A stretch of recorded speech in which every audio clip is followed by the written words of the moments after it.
Hello, everybody. Can you hear me? Can you see me? Hello, hello. How are you? How are you, Dina? I'm great. How are you, Artur?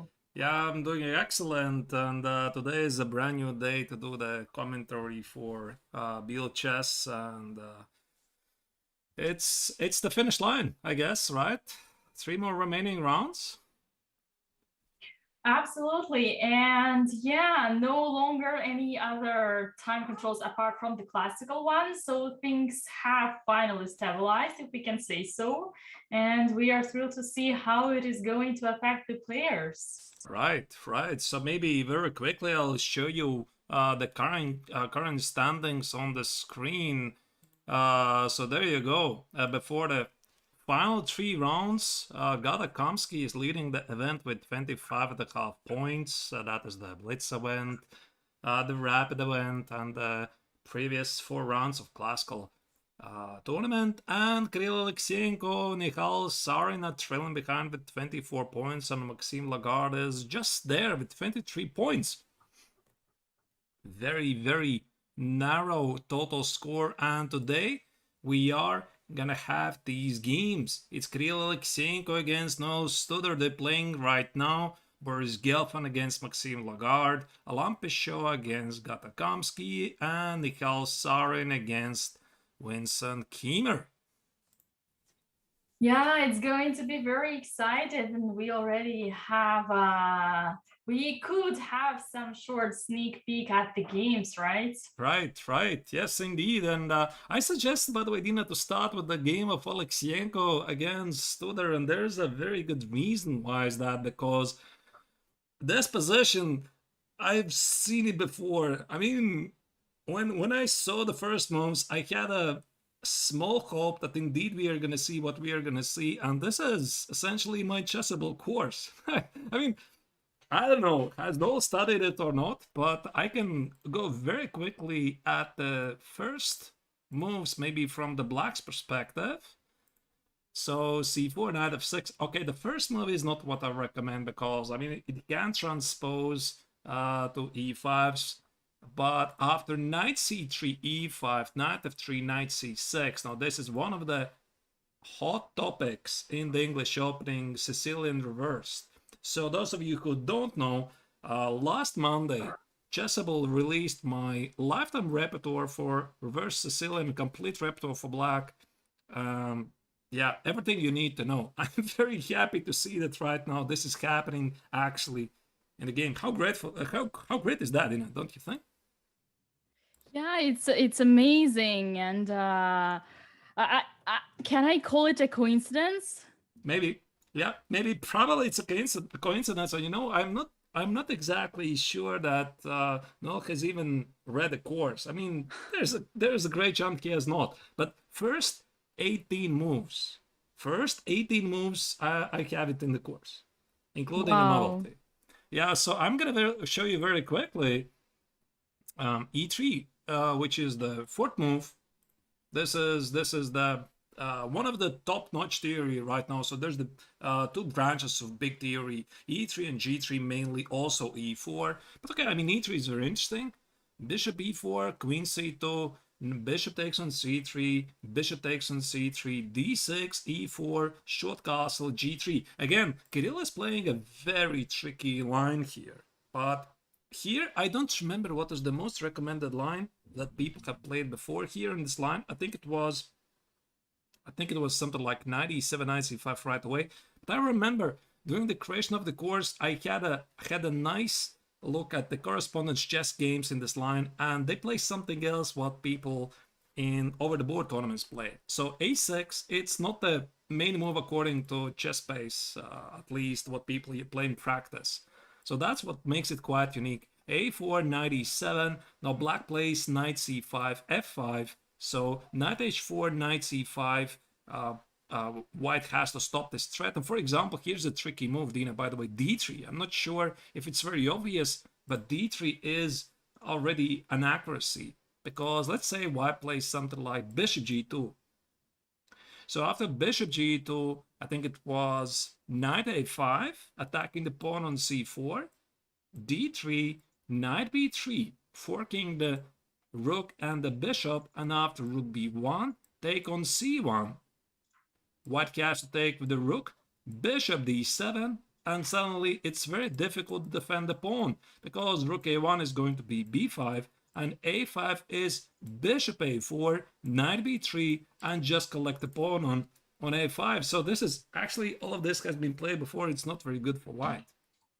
Wow. Yeah, this is quite amazing line. So Kirill, of course, knows this. He's really well prepared. But after what happened in the game, 11th move d3, knight a5, bishop e3, queen e8. You know, I don't remember really about queen e8. Was it bishop d7? They might be following a game of Andrei Yespenko with black color. I don't remember against who he was playing some year or 2 years ago. And this was also part of my preparation for the course. But okay, queen e8 maybe doesn't matter really the order of the moves. Bishop e2, bishop d7, bishop d1, and b5 is the actual novelty. But you know, it's such a logical move, of course, that I don't really claim that Noel has studied my course and he knows this. But I mean, that would be really nice surprise that he actually had a peek in it. But I'm not sure really. So that would be very interesting to ask him during the interview. I hope he's gonna make there because I sure hope that he's gonna at least make a draw and make it to the interview, and Angelica can ask her on site that, did you check the commentator's course? I mean, maybe he's gonna laugh and say what course, but I mean, I don't know. I'm just excited to see familiar position. Yeah. No, it's like a compliment, I guess, for you to receive from the players choosing your. Yeah, if he has read it, then it's definitely a compliment. If not, then it's oh well. Okay, so I guess GM. But it must please you. It must please you. Yeah, it pleases me definitely because I mean I'm waiting for some good level games to be played in these lines because I did input really quite a lot of work and I'm very proud of the result. And so far, I think this is the highest level game so far. So naturally it takes people to digest information, so maybe I don't know, maybe Noel has done it, I don't know, although he was spending quite a lot of time, so I wasn't sure really if he has seen it. And now after bishop e5, bishop c5, d takes, short castle c4, all of this is still in the course. And the point is that d4 is quite risky for white because after d4, e takes, c takes, knight b3, I don't think black's chances are any worse because he has the passed pawn and some counterplay against center pawn on d4. So after bishop e2, you know, I checked it myself because I couldn't remember what I recommended there, and I think it was rook d8 here. Rook d8. Okay. Yeah, rook d8 was a bit computerish move here. So the idea is that rook a5 obviously is impossible because of c takes on d3 and white loses material. And I think it ended something like d takes, knight takes on c4, rook d1, and queen e6. Yeah, maybe, I think it was something like this. But I mean, I don't remember 100% sure, but if Noel has studied this, neither did he. So he played c takes, bishop takes, and now rook d8, which I think is completely fine. And after knight b3, queen e6, rook d1, we have an absolutely equal position. Fair enough. Yeah, so yeah, I guess we are gonna find it out later anyway if this is indeed the occasion. But I mean, I'm just excited to see this. Yes, absolutely. Right. So, what are the stakes so far for this game? Who do you think could actually get advantage of all this? So Aleksienko definitely, I don't think he's happy for the opening result. Because I don't know if Kirill knows this, the existence of the course as well. Maybe the position, I don't know. But anyway, I don't think he's very happy with the position because Black has managed to solve all of the opening problems. Okay. Although he's slightly ahead on the clock. And what is clear that he's not going to make a draw. I mean, it doesn't matter that it's an equal. He's going to play it for 100 moves because the tournament regulations... You, Dina, maybe you can explain what is the regulations and the point scoring. Say again? I mean, about the point scoring. I mean, otherwise I'm just talking and you're listening. I mean, the points. How many points in the classical tournament? they're giving?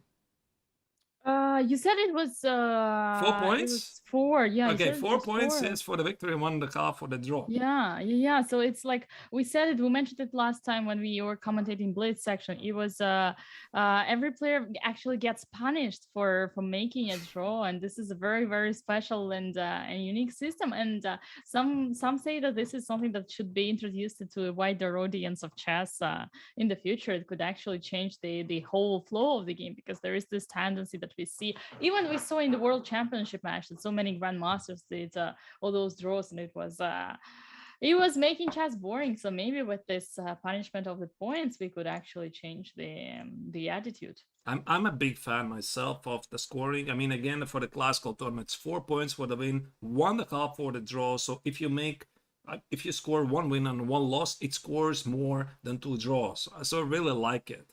And the fact that they're making this triathlon, it's the blitz, it's the rapid, and the classical tournament victories score much higher. So I really like this. Yes, absolutely. So do I. All right. Let's check maybe the other games, because this was the game I was most excited. I just had to let it up. I just had to show this. All right, now that I've said it, yeah, okay, maybe let's switch to the other games. Which game do you think we should choose, Dina? Okay, let us see how Boris Gelfand is doing versus Maxime Lagarde. Boris had a tough, very tough tournament, Blitz tournament, and let us see how did he manage to make a comeback. Right. Okay. So maybe we can check it at the start. You know, I have no knowledge about this opening. What is this? D4, C4, E6, B6, C4. What is it called? I have no clue. You're good with names. This started as Nimzo Indian. Some hyper modern, because black is not playing knight f6, allowing white to play e4. Queen's pawn opening. English defense. No, that's not it. I have no clue what this is. Wow, this is so weird. But this, I guess, the French. No, wait. French. Could we call it like who deviated first? Was it Boris with e4, or it was? No, I think it's Lagarde. I mean, Lagarde is the b6. Yeah, he's surprising. This is the French school. French school, right? Yeah, so definitely he surprised his opponent, because Gelfand plays d4, c4 pretty much all the time. Yeah. And Lagarde is very sharp player, very creative, and I think he's usually playing something like Dutch defense. Doesn't matter against who. And now this time he played this bishop e4. I checked slightly the database before the game, and the Lagarde has played a couple of times this e6, b6. Not really often, but nobody has played e4. I think so before. So this is new. This is new, at least in the database. There are no games so far. So bishop e4. So I'm out of the book. I mean, I don't know. I don't play this line myself. So bishop d2 makes sense. Yes, totally. Takes. Yeah, d5.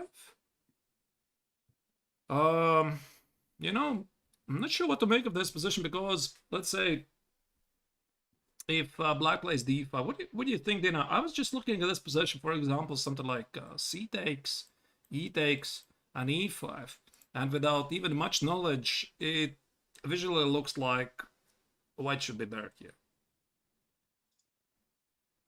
Well, white has a center, right? And also space advantage. So normally it's these two factors are good for having an advantage. Also, we can add that it looks like a kind of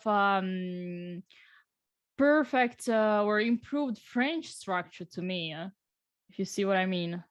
A French structure. I mean, yeah, meaning the pawns on d4, e5, and you're looking towards some kind of kingside attack with f4, knight f3, etc.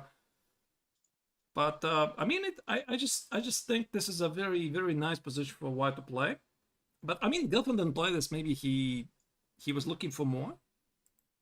Could be, And he played bishop d3. Okay, bishop d3, bishop a6. And maybe fast forwarding knight a3. Yeah, this looks very original.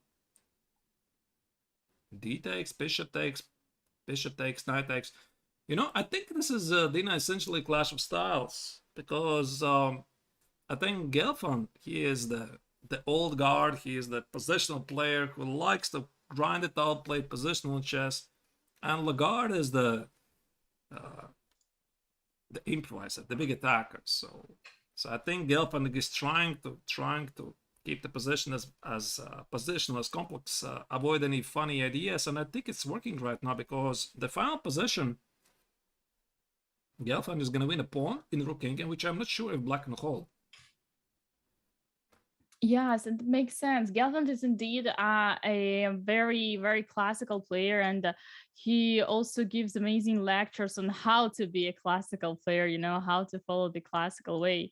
And yet here we go. Maxime Lagarde is extremely creative. He's from the French chess school, and French chess school, you know, is everything is on fire, pieces are flying, party, joy, and everything. So the clash of styles, as you called it, I think it's a perfect way of describing this matchup.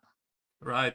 I was fast forwarding the game, and I really like let's say the move 20 doesn't seem much, right? Because Gelfand and Lagarde, they have about symmetrical position. There's two against two at the queen side, 4 pawns versus 4 at the king side.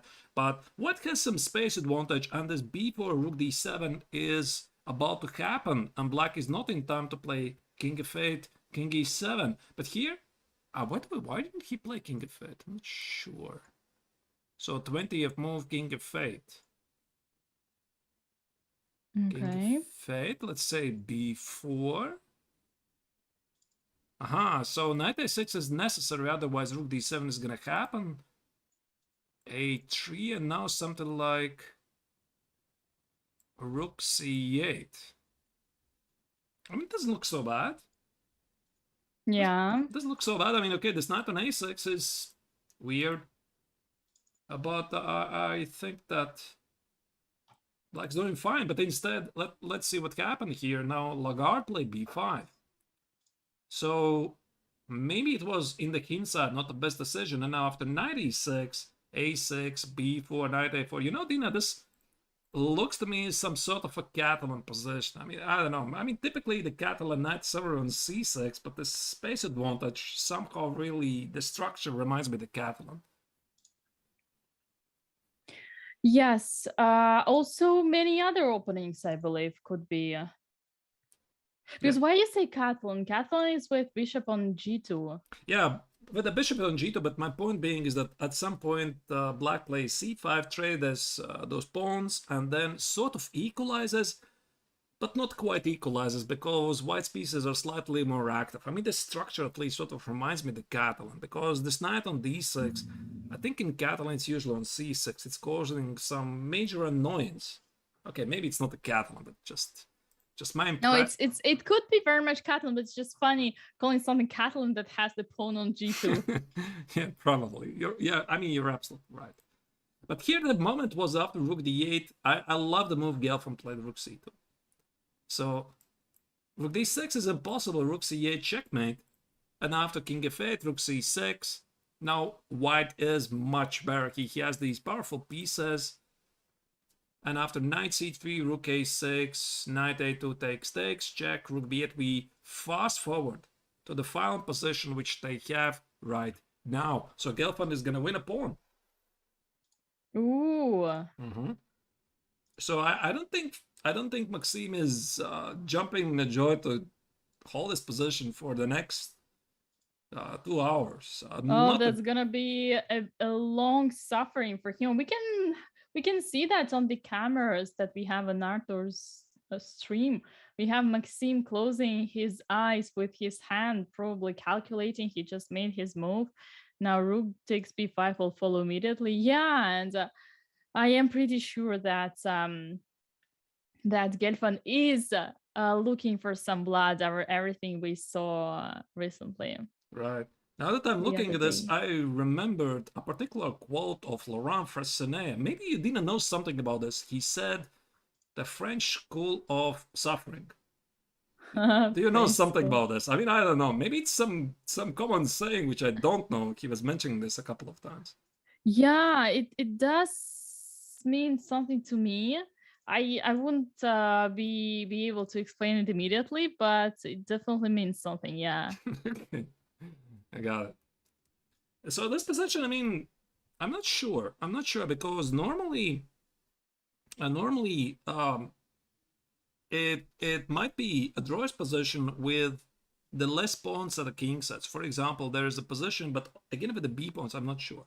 It's a very typical position when, let's say, white has the a pawn, so the rook is in front of the pawn and 3 pawns at the king set. I've even studied this endgame, Dina.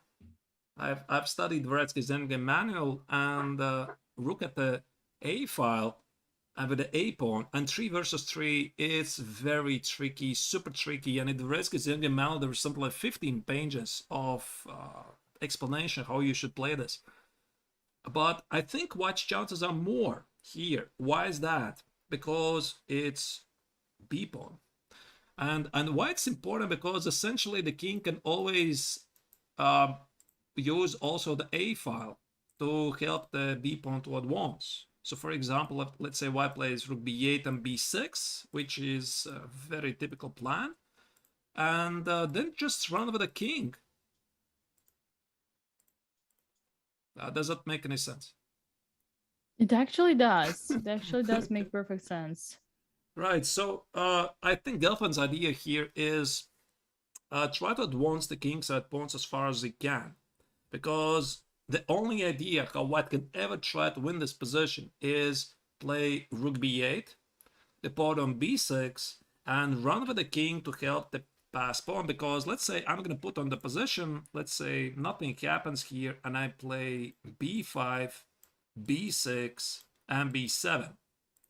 Now, probably Dina must be shaking her head because this is not how you play the rook endgames. And why is that? And why is that?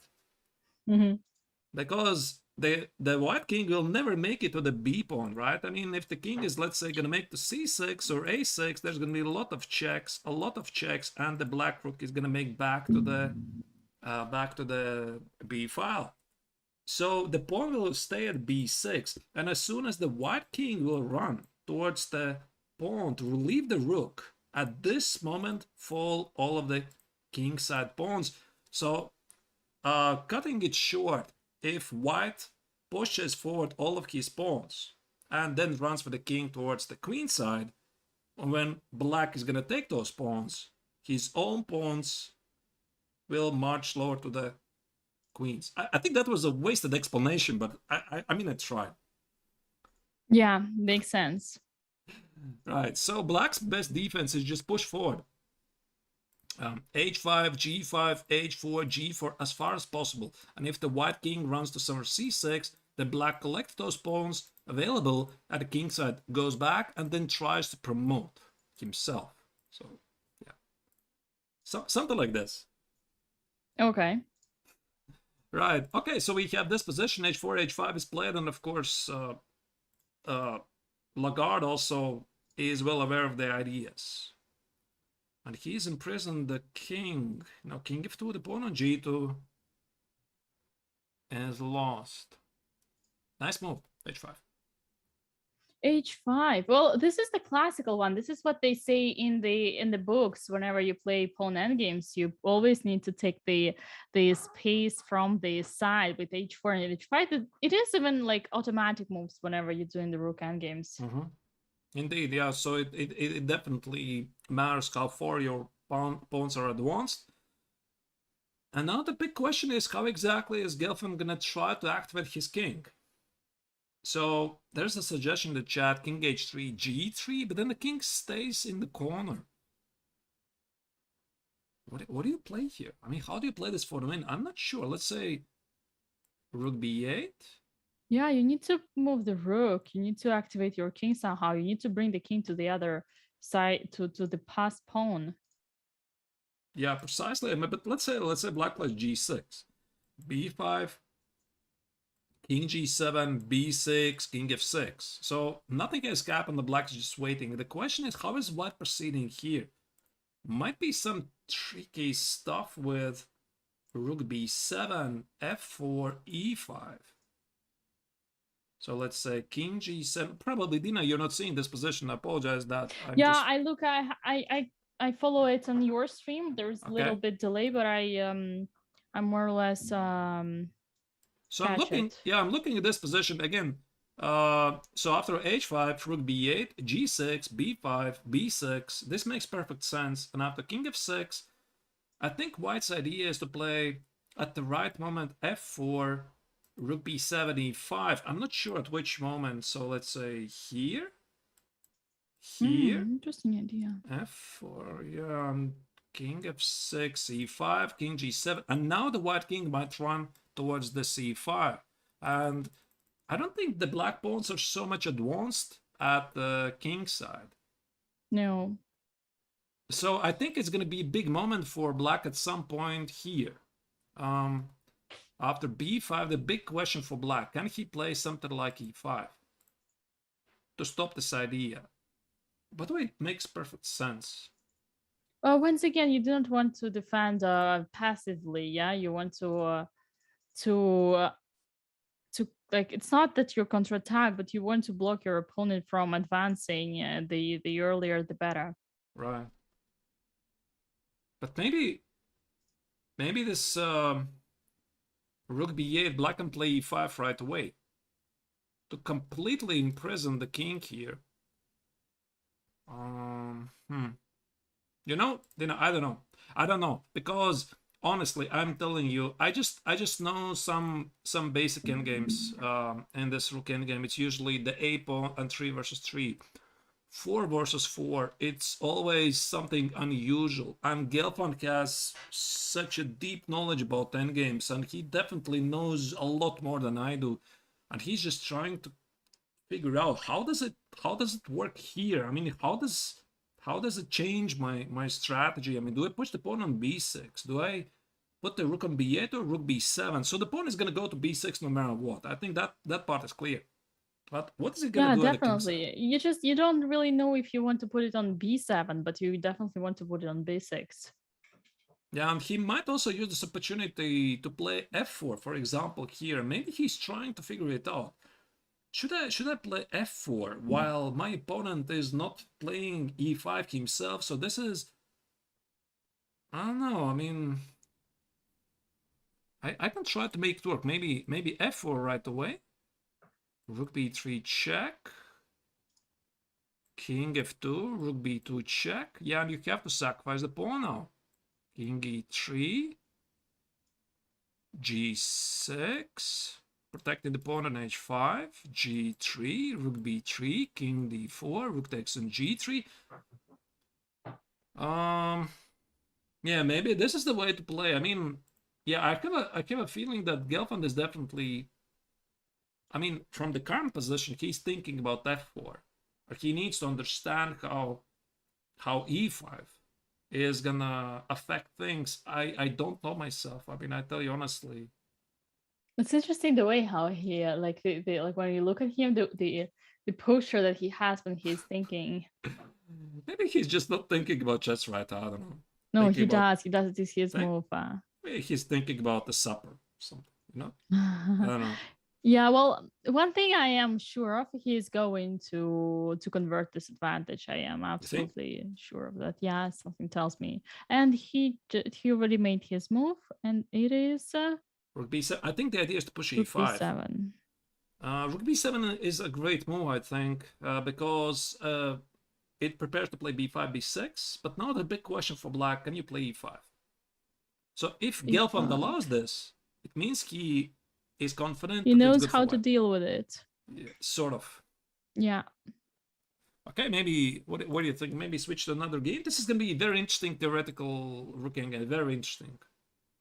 Yeah, let's have a look at another game. Okay.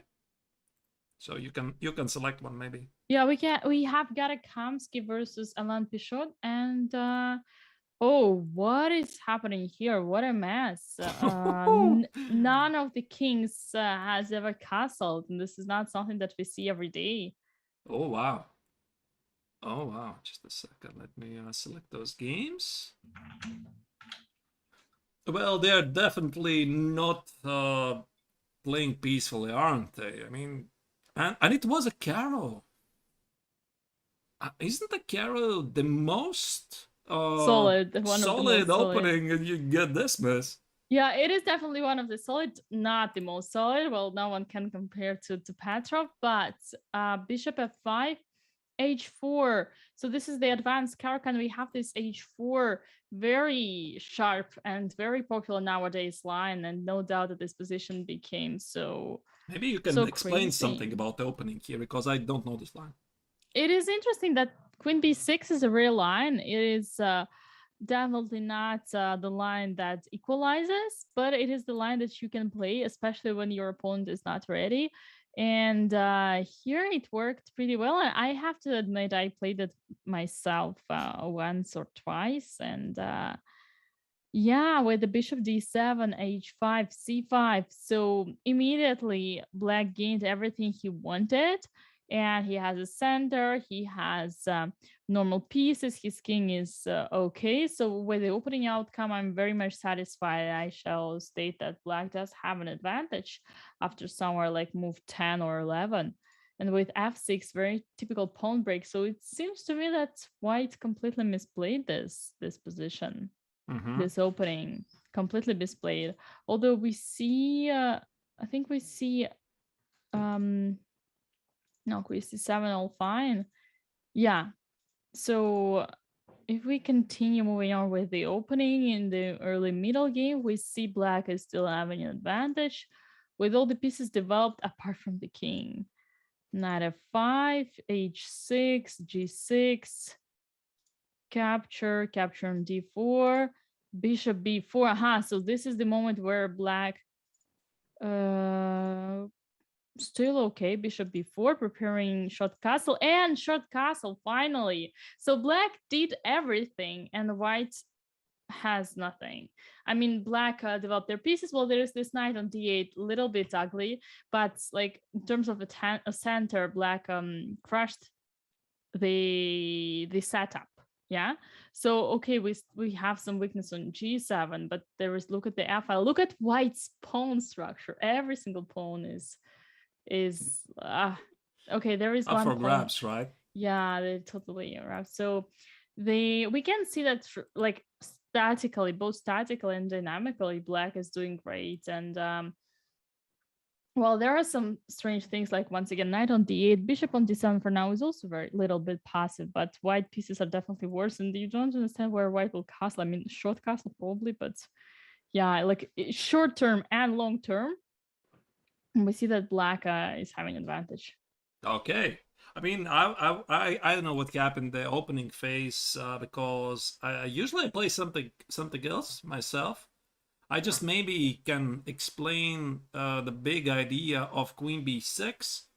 The way I understand it is black doesn't play e6. So normally the idea is to play bishop f5 is to play e6 so that he can play c5 and knight c6. And this is why white actually plays h4, right? So the big threat is to play g4, bishop e4, f3, h5, and they say, thank you, sir, for your extra piece. So that is the big idea. And queen b6, the idea is to keep the bishop's possible retreat to d7.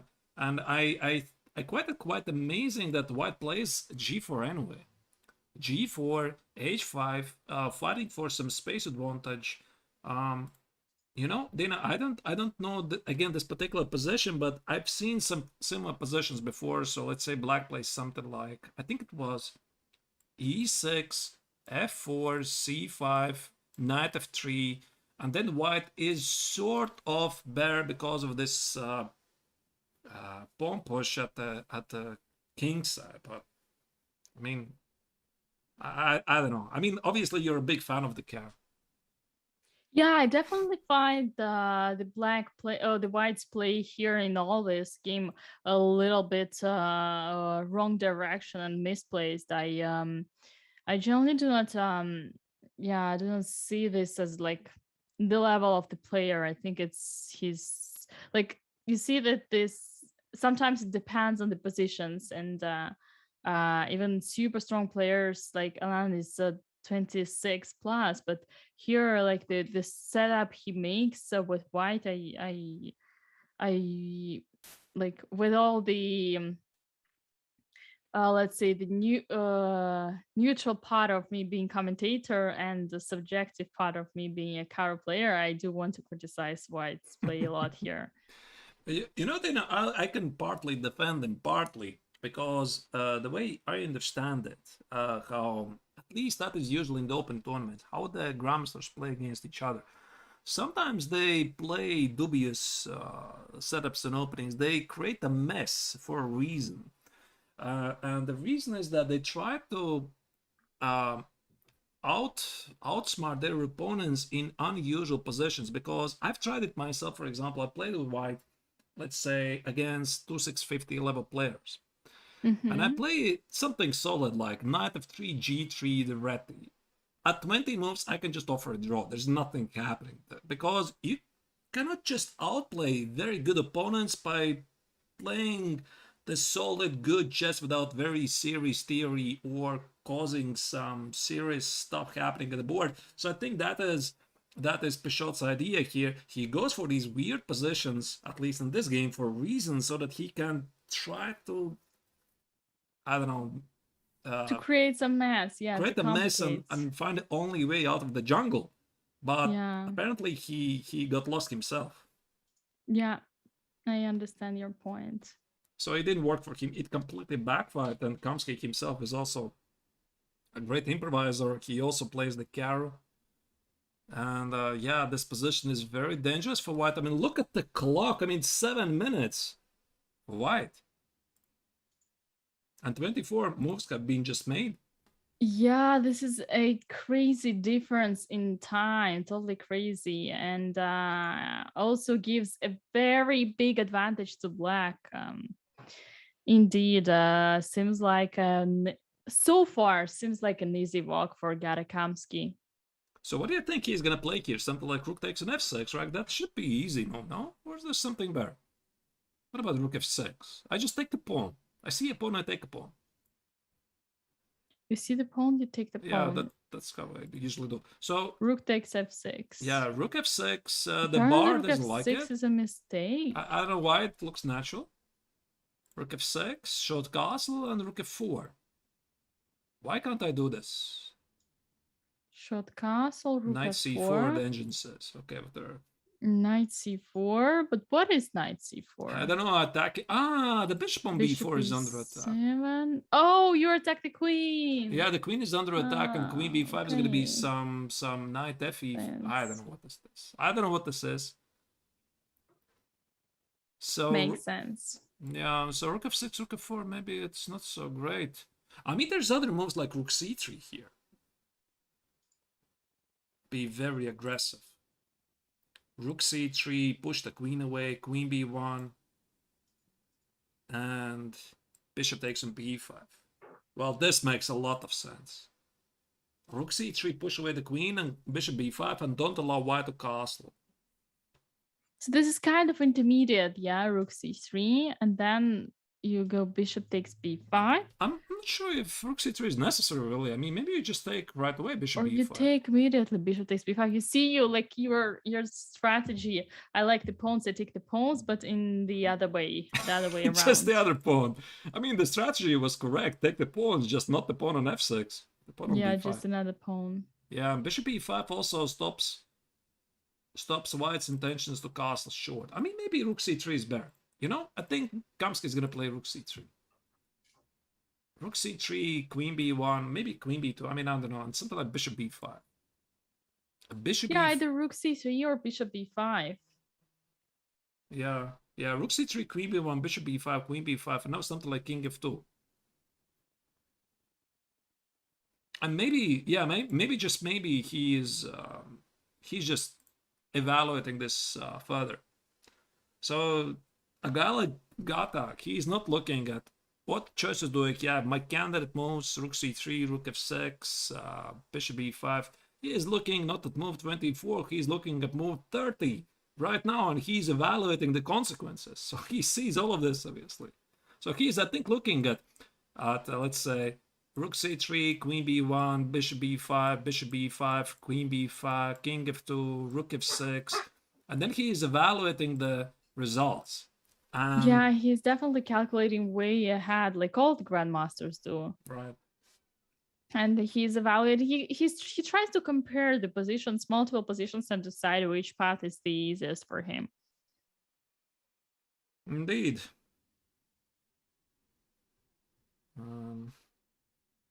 Okay. Yeah, maybe we should check the final game. We haven't yet checked at the moment. Yes, we have one more game, and it is the game of Nihal Sarin versus Vincent Keimer. And what do we have here? Trying to guess the opening without looking at the moves. Could it be some kind of Nimzo? Unfortunately, I already had a peek at the opening. Yeah, it is Nimzo. It is Nimzo. Yeah, so he had a peek what they're doing there. Very quickly, I'm gonna check the opening: d4, knight c3, bishop b4, e3, c5, knight e2, d5. This appears to be some big theory here. So, I mean, I think both youngsters. By the way, I think it's important to mention this is. Wait, I think I should switch the camera as well. Otherwise, I'm just showing the game. This is essentially a fight between the two youngest players in the tournament. Because oh yes, this is true. Sarin is 17 and Keimer is only 16. This is true, yeah. So two of the among the world's brightest and youngest grandmasters are playing out here in Biel today. Very interesting to see how the game is going to proceed, and they are well prepared, both of them. I mean, I've seen some of Sarin's analysis. He's shown in interviews, just crazy, just completely crazy. Yeah, those Indians, they're really hardworking, and now that they have Kramnik on their sides, they are even way, way, way more dangerous. Right. And sometimes I remember, like Kramnik said, my something like my death 50 or my death 80 on the stockfish is just like a middle age compared to Indians, so 150 death in the stockfish analysis in the cloud. I heard this quote from somewhere. Okay. Yeah, indeed. Yeah, they're preparing very seriously. I don't know this line. I mean, do you know it, Dina? This knight g2, d5, a3, bishop a5. It doesn't look familiar to me. I have seen something like this before, definitely, but I cannot say where was the end. I am also more familiar to the like knight f4, but here we have knight g3. But still, it seems pretty natural for Nimzo. Don't you play Nimzo yourself? Yeah, but I don't play the setup myself because I play myself for black d5 and b6. So that is another direction. This I'm not really so familiar. But I just want to mention here that after d takes on c4, this is probably still theory. But the obvious question is why white cannot play queen a4 check.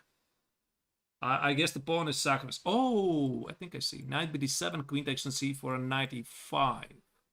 Queen a4. Yeah, there's going to be a check. Queen a4, bishop d7. Yeah, this looks like some sort of a great gambit. Yeah, the pawn on c5 probably will have to be sacrificed at some point. Yeah, so that's why Sarin played bishop d2, knight g3, and b6. Oh, check this out, Dina. You know, I think the move of b6, where's the big idea, is that if white plays c takes on b6, correct me if I'm mistaken, I think black's idea might be maybe just play queen takes on b6. I thought about bishop b7, to be honest. So b6 and move number? This is what I played in the game. B6, move 9. Uh-huh. And Sarin didn't take it. He played bishop takes on c4, sacrificed the pawn on c5. Mm-hmm. But instead, I just had to understand what is happening after c takes on b6.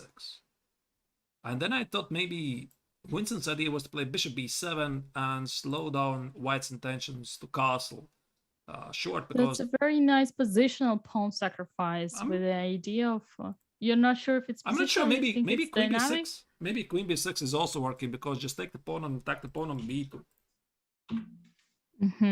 I don't know. Although after bishop takes on c4, I'm not exactly sure that the pawn on b2 can be taken, right? I mean, queen b2 might be some tactical motives here. Let's say short castle. Yeah, I don't know. What is this, Ralph? Bishop c3 and rook a2. So again, I'm looking at this position, Dina. Queen b6, bishop takes on c4, queen takes on b2, short castle, bishop takes on c3, and rook a2. Stuff like this. I mean, from afar, I cannot really understand what is happening here. So I guess that's why Sarin played bishop takes on c4. Okay, he also couldn't understand what was happening. So he played bishop b7. Yeah, bishop b7, rook d1, h5. I like this move. Very brave. Pushing forward, h4. Wow, that is very original. Right. Knight e4, queen c7, knight f6, f3. I'm just fast forwarding to see whatever happened here in the middle game. And at the move 19, I think it's official to say the position is just equal. There's nothing happening here, because black has finished his opening, development is done, there's weakness on e3 to press, so it's just dead equal. So b4 was played to fight for the outpost on d4 and c3. Very nice and typical way of putting it as well. Yeah, but c4, of course, I mean, I understand this choice from black's perspective. He is gonna try to keep a protect pass pawn. I think it's also, by the way, probably okay to take it on b4, take, and then organize a counterplay against the pawn on e3. Let's say c takes, a takes, and something like rook f e8. I don't see how this is a problem for black. With the pawn on f2, sure, yeah, I agree. The pawn on f2. But the pawn on f3. Yeah, but the pawn on f3, this is very usually just dead equal. I mean, I don't know about particular position, but for the first glimpse, I think is fine. So I can only come to the conclusion that Kimmer is having some ambition. That he played c4, not like blatantly playing for a draw, because the c pawn is going to be now a potential pass pawn. It is a pass pawn, although it's blocked. So we can fast forward what is happening in the game. At the move I'm looking right now, queen c7 is the final move. Okay. But you know, I'm not sure if I like what is happening here for black. Yeah, computer does give some slight advantage for white. We could explain that by the fact that the connected pawns are blocked, so d5 is a weakness, and also we can have a knight that will come to c3, attacking d5 even more. Queen on d4 looks extremely active here. You know, I think maybe I'm wrong. My very first impression, because I mean, it's easy for me, right? I just had a glimpse of this position for what, 2 minutes. I already can form an opinion, and Winston has been sitting there for something like what, more than several hours. But my opinion, my first opinion here is that c4 is a slight mistake. And why is that? Let me explain to you. Yes, please. So after b4, again, I still think that c takes on b4 probably was the safer choice, because after c takes, a takes, rook f e8, it's super difficult for white to protect the pawn on e3. I mean, king f2 is impossible, right? There's simply queen takes on h2, and the king on f2 is feeling weird anyway with so many pieces on the board. So there's no way to protect the pawn on e3. So how do you play here? I mean, knight f4, queen e3. I'm sorry, rook f e8, knight f4, queen e3, trade on e3, take on d5, shake hands. That's it. There's nothing to do. Shake hands. I mean, it's a draw, right? Yeah, there's nothing happening. Just we do not shake hands. Yes, the fist bump, right? The fist bump. But I think I think he must have thought about that, and instead he played c4. And now about c4. Now check how the dynamics of the position has changed here. He is not getting to the pawn on e3 anymore. So knight c3. The pawn on e3 can always be defended. And you know what's the biggest difference in the position? Is the white knight is the active knight. It is attacking the pawn on d5. The black knight on f6. It's a sad, alone knight, which is not doing anything. It's just protecting the pawn on d5. So of course I see some kind of ideal scenario when black rearranges the knight from f6, which is move 21. So move 21, white just played knight c3. I'm talking about this position. So if black somehow tries to get the knight to d3, yeah, that is a great position. But how do you get the knight to d3? It's never gonna happen. It's never gonna happen. And the knight on c3 for white, it's not only attacking the pawn on d5, but also pushing the queenside pawn. So let's say b5, a4, and the pawn on b5 is always going to be protected. So essentially, this is, I think, a bad choice. I mean, my first opinion, which formed something like in 2 minutes, but the more I look at this, I don't like it. I don't like it from black's perspective. So fast forwarding what happened in the game, b5, a4, queen a5, knight e2, knight c3. Wait, are they repeating the position? Okay. I have a feeling that only white can press here. Am I wrong? Well, look at the position. We have, being white, we have an active queen on d4. We have pawn majority on the, like, we have a potential pass pawn, like with our b5 and e4 against a7. Black's pass pawn c4 doesn't go anywhere because we'll have the knight blocking it. Black has a weakness on d5, a7, and maybe even h5 could be a weakness. White's only weakness is e3. And d5 is a backward pawn, and it's also easy to attack. So by looking at all those factors, we would say definitely it's only white who puts the pressure here. But Sarin repeats the position. Now that I'm surprised. So that's Does a triple he? repetition, is it? Wow, this maybe there's nothing. You know, I don't know. I do not believe that. No, I do not believe Not like that. he repeated it. He's looking at the score sheet. He's checking.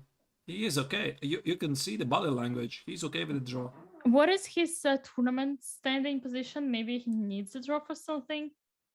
It's gonna be now a draw, I think. I'm not sure why he is. No, I mean he's in the 3rd place, 1.5 points from the Gata, who is leading the tournament. He needs the victory. That's a surprise. But, you know, I mean, you know, maybe there's something else happening here. You never know. There's always so many factors. There's always so many factors. So maybe he's just feeling not well today. Maybe it's something, I don't know, which just degrades your performance. Maybe inside he's not feeling secure, and this is something we can never see. So there's going to be a draw. I think it's a truffle repetition. Wait, just a second. Just a second. I think it's already repeated. Yeah, it's draw. It's Wow. draw. No way. I think This is totally crazy. Wait. So, do you think we could expect one interview with one of them if they finish? Yeah, probably. Or with both of them. Let me, or shall we You know, oh, wait a second, but I'm slightly slightly surprised. Chess.com software announced it's a draw because there's a triple repetition.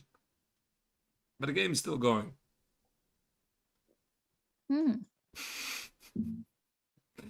I didn't know But that. either way, if it's a threefold repetition, they're going to agree on draw because one of them does want that draw. Maybe they don't. I mean, I don't know. I don't know. It reminds me, you know, Dina, there was this funny occasion once. I think it was in the Olympiad. One of our ladies from the national team from Latvia. They were playing this opening in the Zaitsev, in the Real Lopez Zaitsev. Do you know this? Knight g5, knight f3, knight g5, knight f3. Yeah, I think I even made a draw like this. Yeah, and they played something like 30 moves. So, knight g5, knight f3, knight g5, knight f3. So it wasn't a threefold repetition, it was like something like 20-fold repetition. I don't know why. I mean, It was so funny, but it's technically still possible to play the threefold. And if they don't agree to draw, they just play it out. I mean, I don't know. I just find it funny that the score sheet says it's a draw, but they're still playing. I see them still playing. So weird. They are still playing. They're still playing apparently. So they haven't asked for an arbiter, right? I don't know. Maybe. Usually, like, no offense, usually we see this more like in women chess because ladies are very like principled sometimes and stubborn, and also like they have a lot of dignity and they do not want to ask or suggest draw being first. So do you think maybe this is a battle of the characters? Maybe they don't want to call. I mean, who is gonna call the arbiter? You? I mean, it's not me. You want to call the arbiter? You can do it. Definitely not me, and not even Angelica.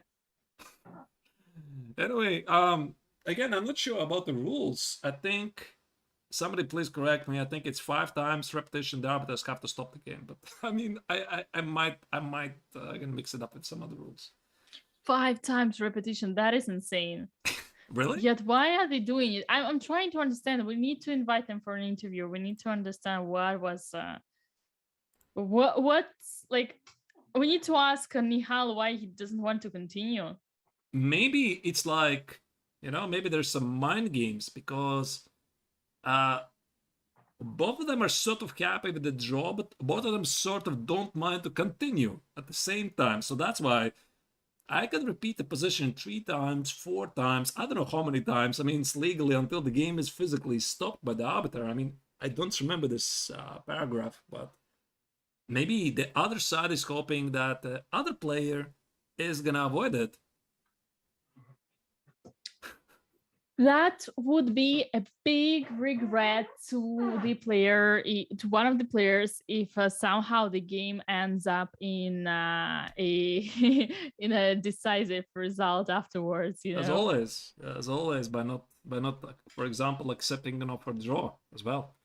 Definitely. You can always lose it. So I don't know what is happening here. I can check maybe I should check, by the way, very quickly. I'll check the official incoming transmission, okay? Yeah, definitely. And I'm gonna check if this is indeed what this is. Just give me a minute. So maybe in the meantime we can switch to another game and see what is happening there. Yeah, let me take over for a moment. You. So last time we started with Aleksienko Studer game, and let us see how did this game improve ever since. So we have a lot of moves here. We have this kind of endgame. And the final position is totally equal according to the computer, although white does have an extra pawn, a passed pawn that could actually come to the queen. So it is interesting in a way to see why the position is drawish. Probably black has some kind of fortress. Also could be the fact that the knight on h5 is a little bit misplaced. That, as we say, the knight on the rim is dim, so here it cannot really enter to the game, to the spot. Could that be the reason? Maybe. And I'm sorry I didn't interrupt you. It was indeed trifold or fourfold repetition, but it was declined. It was declined. So Sarin, I checked the official transmission, and he played another move. So who declined it? Sarin. Okay. Sarin. He played. It was. Let me calculate. Mm-hmm. So I'm not sure if the official broadcast is not going to continue. So rook a1, queen a5. Not sure with which position I have to start. Okay, I guess with queen c7. 1, 2, 3. Yeah, definitely there was 3, maybe 4 times. I'm not gonna really calculate how many times it was, but there was a trifold repetition, so both players could just fist bump and happily walk home. It didn't happen. This is very unique situation. We do not see that often. Like there is a draw, and players are picking the moves for many times, and one declines. I mean, it's also a very big psychological battle in their heads, like where a draw or not a draw, to be able to concentrate on the moves and not to think about the result. At the I same mean, time, they're sitting like this is everyday's routine, right? I mean, Sarin's sitting like I'm doing this every single day, right? I mean, yeah, but still, like you have this draw, and do you want it or do you not want it? This is the question, and we as commentators, we have a look now at the bar. We see that definitely white is having an advantage. So yeah, maybe I'm gonna switch it back to that because I already switched it. Just let me find it. Here we yeah, go. so we kind of don't know what and why this is happening, but Vincent should have accepted this draw. He didn't. Why didn't he? Yeah, Because he has some ambitions, you know, or I'm so looking toward the interview here. I just want to listen the thoughts. I mean, first, why Sarin was ready to accept the draw because I felt that he should be better here, and the second is why Vincent didn't agree to the draw, and why Sarin didn't push for it. I mean, this is a very interesting moment, definitely. did you see something about the arbiter? I think so, and also the chat here says that 5 times repetition, the arbiter has to claim a draw. Exactly. I think I remember this rule. I wasn't sure because, you know, I'm referring to this funny situation from the Olympiad when one of our ladies repeated the position for 30 moves, 30 moves here and there, here and there, here. 30? Yeah, 30. I mean, something like this. So 3-0? in the Ryan Lopez, Zaitsev, 95, 93, 3-0, 95, 93. This is so weird. It's not supposed to happen, so that's why the arbiter can simply stop the game. And apparently it was here, I don't know, 3-4 times? Doesn't matter. It doesn't matter. The arbiter was still not ready to intervene. Quite weird. Yeah. Well, sometimes for arbiters, it is safer not to interfere. No, I think they kept intervene according to the rules, at least. Yeah, well, it's like if they see the checkmate, they have to stop, or if they see the flag, they have to stop, but they can just pretend that they didn't see, right? So same as here, they can just pretend that they didn't see. No, I think there is a very famous example. For example, do you know this rule, Dina, by the way, that when you're claiming the 50 move rule, obviously when the pawns don't move, there's no trade. After 50 moves, you can claim a draw, but after 75, arbiter has to stop the game for you. So I think at least, I hope I didn't say something stupid here because yeah. 75, that's correct. Arbiter can stop after 75. No, he has to stop. And you can claim he has. And he has to stop. Yeah, you can stop after 50. Yeah, and we can claim after 50 moves, exactly. So here, the game correct. continues. So that's it. I mean, there was a triple repetition. The game continues, and White's advantage continues to rise. This is even more important here than the fact the game continues, because it all comes back to on Vincent's shoulders. He should have accepted.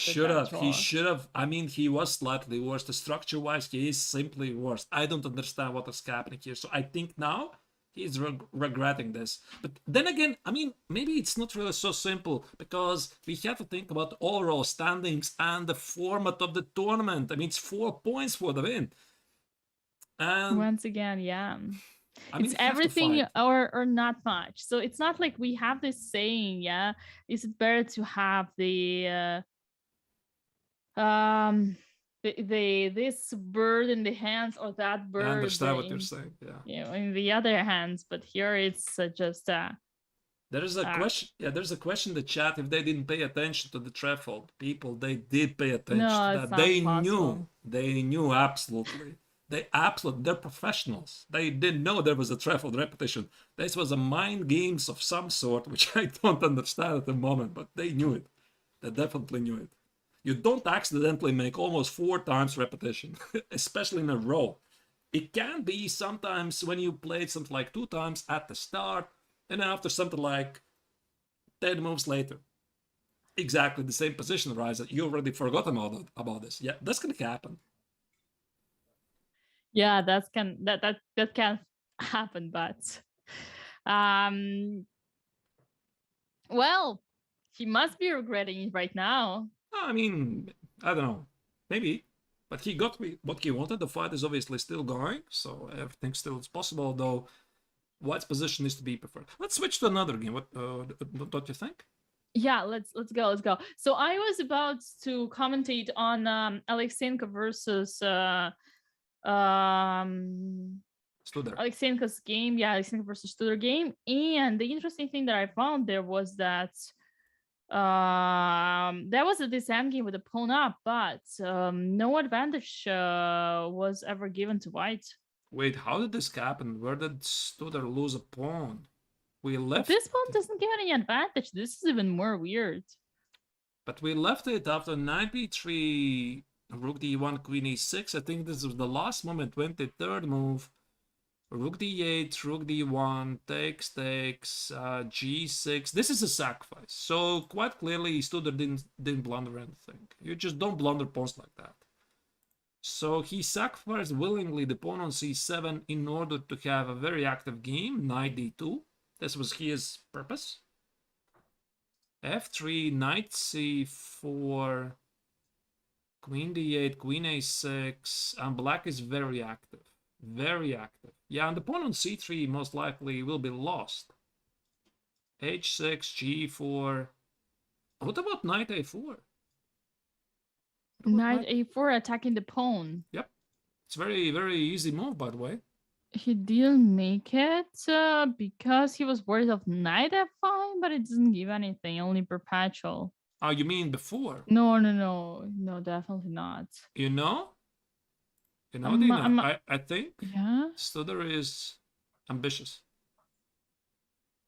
Do you think he is playing for win? Why didn't he play knight a4 then? Maybe he was concerned about... Wait, I correct myself. That don't make any sense. Wait, but queen g5, he probably was concerned about this, right? Queen g5 and then knight f5, not knight f5 right away. So, sorry, I'm fixing myself. Yeah, so it's h6, so that there's no queen g5 and knight f5. And then he's going to play knight a4 next. Okay, maybe he's not ambitious here. Yeah, I think it was more that he had some kind of a worry. I think so, yeah. He could have had some kind of a worry. I think so, indeed. This queen g5 and knight f5 is something you don't want to test yourself. So again, let's say after queen d2, knight a4 right away. Queen g5. And queen takes on c3 is just a mate on the board, right? Knight f5 check, king g8, and queen d8 mate. So that is quite obvious. So the king cannot go back to g7. So after knight a4, queen g5, knight f5 is a threat. So yeah, it's completely understandable. Yeah, it's completely understandable. He played h6 to prevent that. And now after g4, why he's thinking about knight a4? He has to understand what is happening after g5. So that's his biggest... Yeah, and he plays knight a4. We see it on the cameras. Yeah, it was just played, correct. g5 should be responded quite quickly. G5 is the most logical, way to continue. So again, h takes is not going to happen. It's not going to happen. So I guess h5. What's the big idea? h5? Queen d6? Queen c3? Oh, maybe there's queen f6, king g8, and knight takes on g6 sacrifices. Listen, this is not simple. So again, let me go back. How did this... that is just finishing off. You can take with the knight though on c3. Yeah, probably, but after queen d6, knight c3, the pawn on e5 falls, and you're still down the pawn. You know, maybe h5 is not a good move. I just very fast forward with this h5. But h5, queen d6, queen c3, queen f6, king g8, the pawn on f7 needs to be defended, knight g6, queen takes on g6. There's going to be so many pawns. The knight on a4 for black is disconnected. This might not just as well be winning for white. So that's why. I think Studer right now is probably thinking about knight takes on c3, allow g takes, and after king h7. Nah, this should be just equal. This should be equal. There's knight e2, knight f4 check incoming. So, wait, who is it to move here? It's Aleksienko, right? Yeah. It's Aleksienko at the moment. So g5 is your only chance here. Maybe he is working out the details. Because, I mean, obviously he wants to play this for the win, but maybe there's this thought in his mind that he doesn't want to burn out the bridges, right? If he makes so many weaknesses, desperately pushing for the win, he might be punished later. Aleksienko might be punished, you say? I mean, maybe this is his thought. Why he's not playing g5 right away? Because I'm not even seeing any other active ideas for white. What else he can do here? It's either g5 or just accept a draw right away. So I think he is thinking, should I push it until the end? Because well, let's say I understand your thought, but to me it's like now there check is this. Yeah, check this position, Dina. Check this position. So I think he is looking. It's not so simple. So let's say g5, knight a4, g5, knight takes on c3, g takes on h6, and king h7. Now the question is, who is really playing here for the win? Is it white? Because knight e2, knight f4 is a problem. Queen e6 might be a problem. So this pawn on h6 is not really something that white is enjoying too much. So you know, I think maybe I'm mistaken. I think Aleksienko is thinking, is Studer gonna play h5 or not? So he's like thinking, is there any risk here in this position? I think he is. If he would suspect that Studer might play h5, he would play g5 right away. But he probably expects that his opponent is so strong that he is gonna understand that the pawn on h6 has to be sacrificed, and he's trying to make out this position. Can I still play this position, hope for the win, while not risking everything? I think so. I mean, maybe I'm mistaken, because you always want to have some kind of a way back. I mean, 92, 94 might be a problem for white at some point later. Not sure. But what else he can do? I mean, if he doesn't go here, what else he can do? Just shake hands, right? I mean, there's nothing else. Maybe, of course, I just said completely something ridiculous, but I think what I would do here, the knight on h4 is completely disconnected. So knight g2, okay, draw. Knight g2, king g3, trade queens on c3, draw. Yeah, there's 4 pawns at the king's side, nothing is happening. g5 still creates some practical chances, but it weakens the king and weakens your pawn structure. So the biggest problem of white here is their knight that is totally misplaced, and that even being with a pawn up, it doesn't necessarily give white like it definitely doesn't give white any advantage, but we can even give some worry to white here, because like you're playing as if you were like without a piece. I mean, it is there, but it cannot do much. I mean, it's maybe I'm just seeing things, right? Yeah, I think so far white doesn't have any risk, and I still think that it is Aleksienko who tries to look for some kind of activity or Definitely. like, I mean, definitely. I don't think he is risking anything in terms of, if he wants a draw, he's gonna make a draw whenever he wants. I think so. Yeah. At least from this position. But if he goes too far, there might be no way back. So this is what I'm saying, and he's just trying to work it out. Can I go so far? So let's say after g takes king h7, let's say he plays something like knight g2. Oh wait, knight g2, the pawn on e4 is under attack as well. Knight e4 is a threat. How do you play here? Queen e3? No, Dina. I start to think that g5 is not the move. Because I can check this position. I mean, g5, knight takes on c3, g takes on h6, king h7. How do you play here if you're white? Just name me a move. I don't see a move here. So let's say something like queen e3. Because knight e4 is a threat. So you're still on this g5 line, right? Yeah, but what else? I mean, I see no other idea how white can even think of try to create some practical problems for black. Maybe g5, I'm just seeing things. Maybe there's something else, but what else? Yeah, or how will you advance with white after king h7? Yeah, that's a very good point, which is what I'm asking you right now, because I don't see, because knight e4 is a threat, and let's say something like queen e3, queen c4, followed by knight e2. So let's say queen c4, knight g2, knight e2 still. Oh, and there might be queen e6 threats. Despite the fact that what is up a pawn.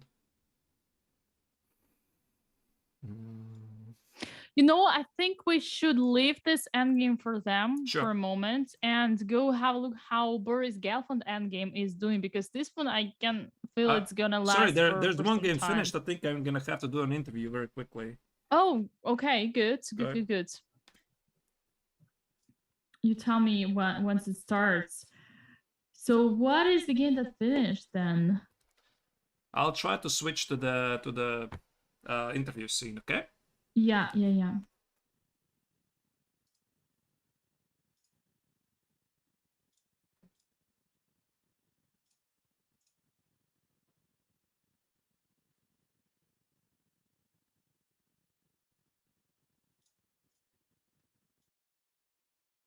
Yes, I'm here. Just a second. Yeah. Okay, just a second. Ready for the interview in a moment.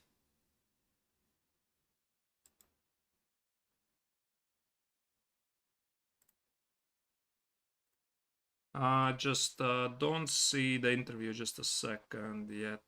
Still the old issues.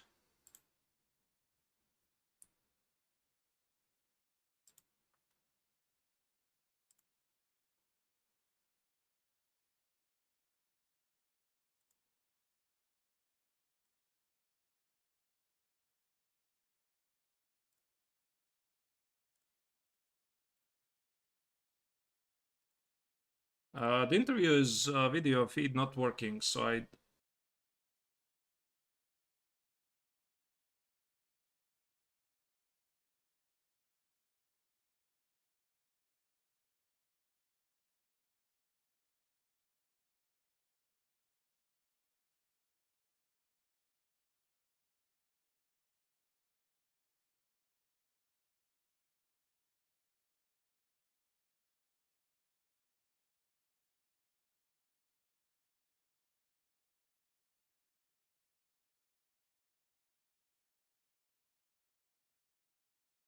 Just a second, we are trying to work out the technical details here. Sorry about that, just to be back in a moment.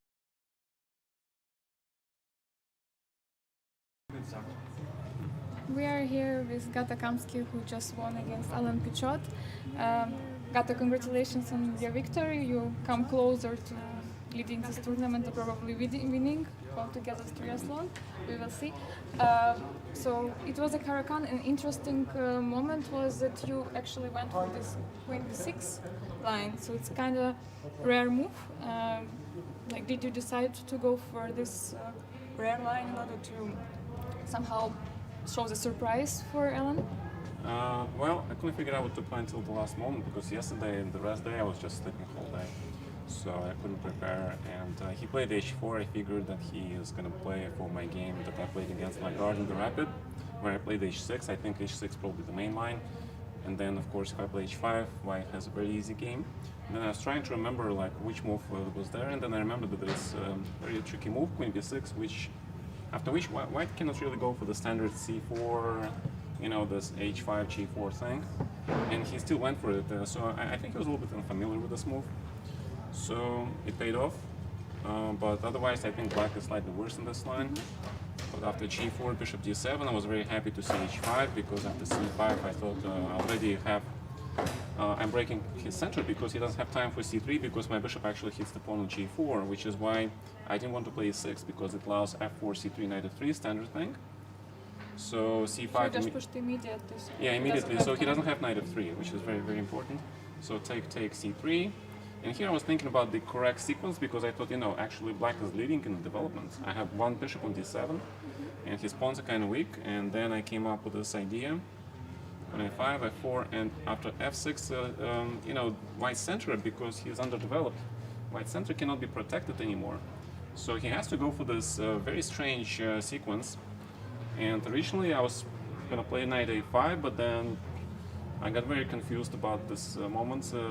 You know, this is very strange positions, like straight out of fish random. And if I play knight a5, of course he can still take on d5, and then knight g4, he can also play e6. And then I was like, oh my god, because I take on e3, take on d7, queen d7, queen e4, and then suddenly my knight is on a5, my light square is weak. And you know, and I thought it has compensation, so I decided to play very safe, knight d8. And of course he takes.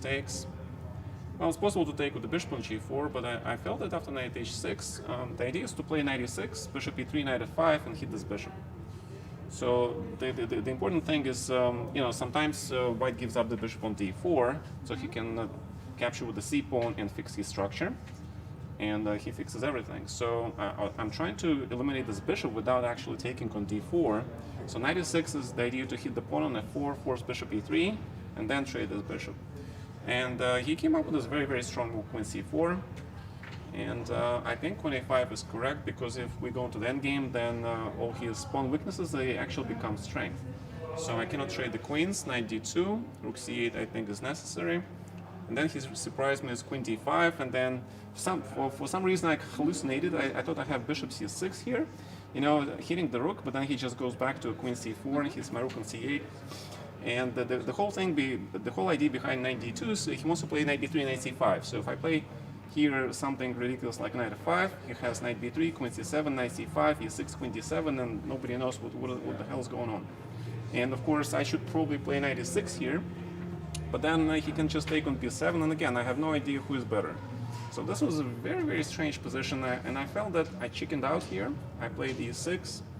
But you had big advantage in the time already here. So yes, but okay, advantage in the time, but the position was also important. Yeah, of course. Yeah, so, you know, so maybe I'm thinking that instead of e6, queen c7 is the strongest move to return the queen, you know, to not fall for knight b3, c5, and then I also protect the pawn on b7. So next move I play knight e6, and I think queen c7 was correct.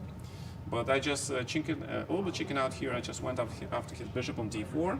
And he surprised me immediately with this h6 move, and I was like, oh my god, I didn't even see this. How could I miss this? You know, it seems so obvious now.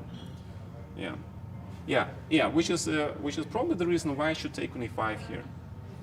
Yeah, because if I take on e5, he doesn't have time for knight c4, so he has two options: take on e5 with the pawn, or take with the bishop. If he takes with the pawn, then after knight f5, I don't have this. I don't have anything hanging. Actually, I have the open f file. I just need to make bishop e7, castle, and black is better.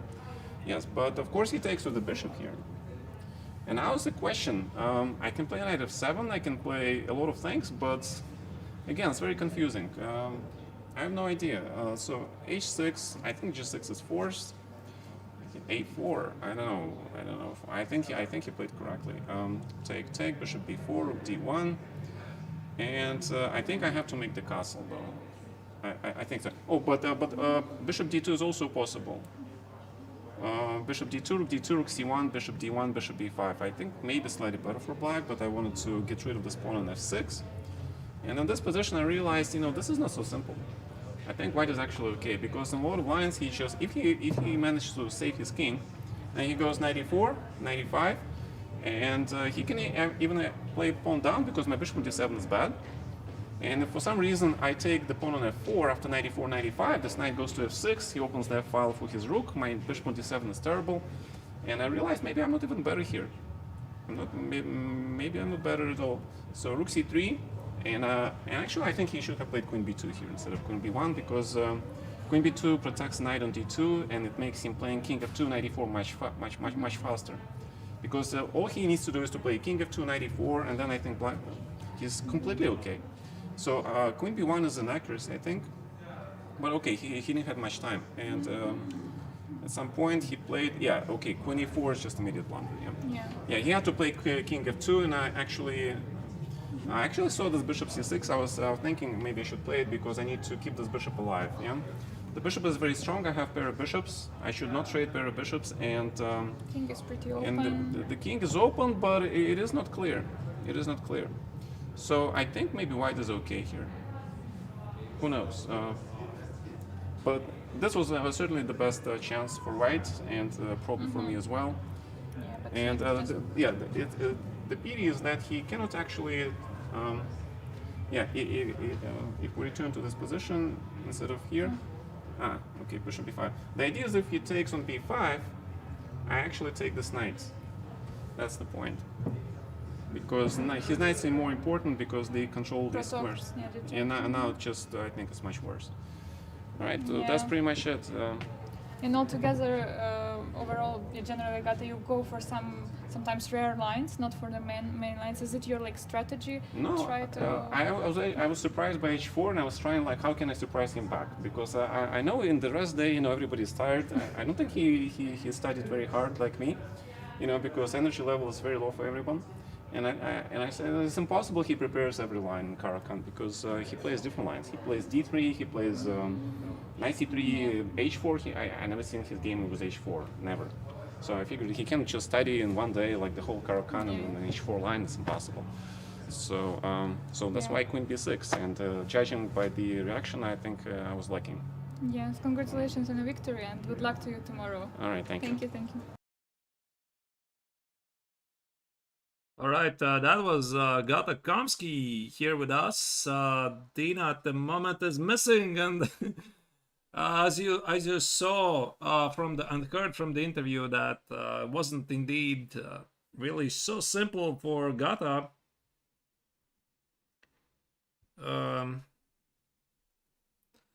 Wasn't really so simple that he wasn't sure what to expect, because I mean, his opponent plays everything and everybody starts, so definitely this is something all of us can understand, being a very, very long tournament, because they're not playing only the classical games, they're also playing the Rapid, the Blitz, the Chess 960, so this is game number, I don't know, 26, something like this, in slightly over 1 week.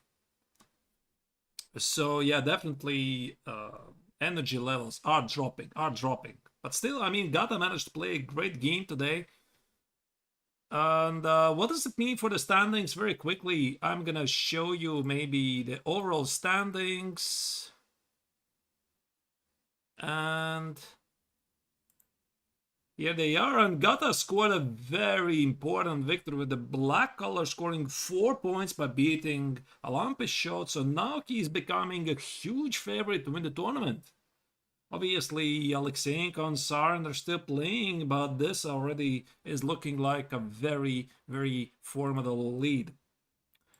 Right, so now we are following a game of Stoder against Aleksienko. Let me just reload the board, because I'm afraid I might miss something. And g5 instead of knight takes on c3, what we were analyzing here with Dina. Instead, Studer played queen e6, took on g5, and played king h7.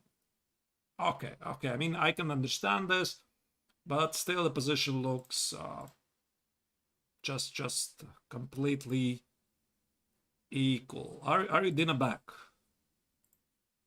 No, she's not back. Okay, so the players still need to make one move each. This is move 39.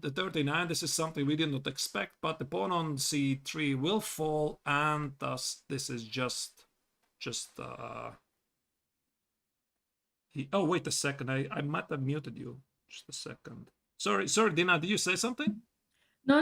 Yeah, as I heard from you from the interview, Noel did not know what to expect from Gata, right? How many games did they play? You said more than 20 games already so far, and yeah, it's not easy in such kind of situation, indeed. Right, indeed. So anyway, I already showed them the overall standing. So Gata at the moment is with 20.5 points. So maybe very quickly, let's jump to some of the action. We might not miss some time trouble issues. So there's something going on in Lagarde's. Yeah, I really wanted to know how Boris Gelfand was doing so far. He appears to be completely winning. So last time I checked, there was a rook endgame, and now there's an extra queen on the board. Oh, wow. Completely winning. Okay, so how did this also, he managed to to outplay his opponent, and that is fascinating. Yeah, so let's check it. How did this happen? So while we're listening to the interview and everything, yeah, this king is never gonna get a perpetual check. I don't think so. So we go back to this moment when I think it's move 36 when Gelfand played this rook b7 and b6. I remember, Dina, I mentioned to you about the c5, this very big decision, and you said that you're sure that Kamsky is gonna win this. Not Kamsky, but I apologize. Gelfand, yeah. Gelfand, he's gonna win this. You're right. You're right, apparently. So e5 was played, rook b8, g6, king h2, threatening to play king g1, etc. Run to c1, b7. Ooh, b7. Wow. Oh, This is very deep. you know, Dina, this reminds me of one game Magnus Carlsen against Vishy Anand. They played this endgame. I don't remember which tournament. It was exactly very similar. Maybe it was the Apon. I don't remember. But the whole idea was the Zugzwang. And White's idea is to go to d5. And as soon as rook b5 check to protect the pawn on e5, there's going to be king c6, attacking the rook and pushing for the b pawn, relieving the rook from b8. So I stand corrected. I said that this is not possible to play b7, and even made some smart lines why it's not possible. But with the 4 pawns at the king side, now this is something else. The pawn on e5 now can be attacked, so the king can go at some point to d5. The pawn on e5 will be under attack, and after rook b5 check, king c6, defending the pawn and attacking the rook. So this is the big difference. Why including the e-pawns changes the position. Yeah, and Bishop win. I'm sorry. Yeah, Boris won. Boris We wins. already see the result in the cameras. Does that mean that we are about to have yet another interview? Probably. Oh, that's good. That would be really exciting. Probably. And I just want to mention this moment. F4. F4 was a huge idea. So again, Boris's idea is to take on e5, run with the king here and here. Now, this would be a position I would love to show maybe slightly more in detail once the time trouble is going to finish. This indeed was a very fine technique by Gelfand, so that's why he's a true chess legend. Yeah. I told you he was going to convert it without any problem, and he did. Yeah. And he did. And that is very, very nice to see him making this amazing comeback, you know. Stunning technique. You know, I very quickly checked what he played. Stunning technique. I mean, recognizing that 4 versus 4, it's winning with the pawn on b7, which is something which I rejected very quickly. That's a great master. That's a really great master. That's a masterclass from Boris. Yep.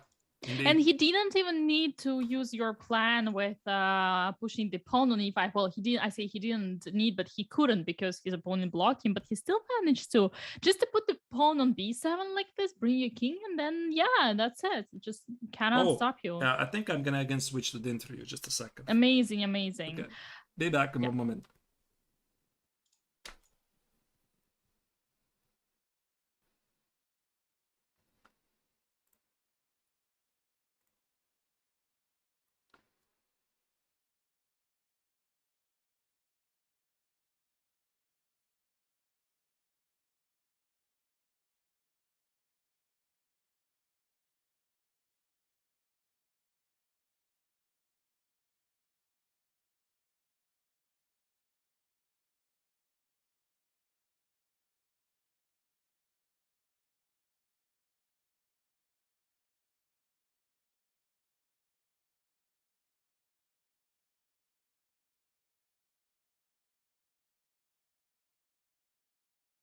All right, so we are going to be back with the interview in a moment. So Boris is still approaching the playing hall, not the playing hall, but the interview site where the interview will be given.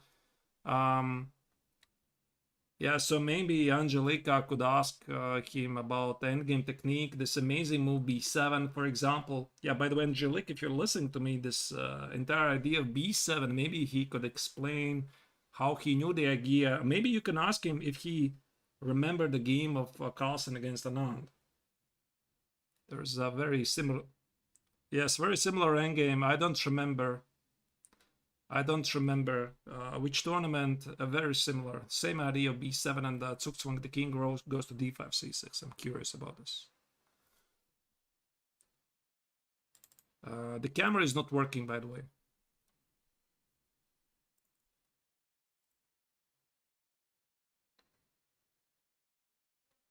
Just a second, everybody who is watching here, we're gonna try to set up the interview.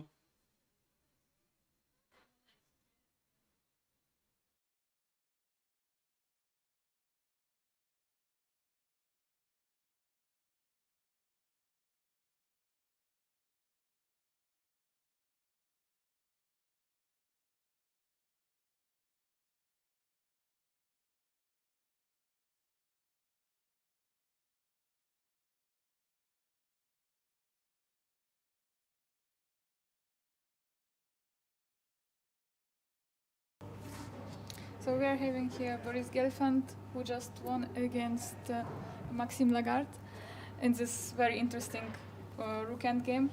Out of the opening, it felt like position was pretty equal, but then, at some moment, you found this interesting b4.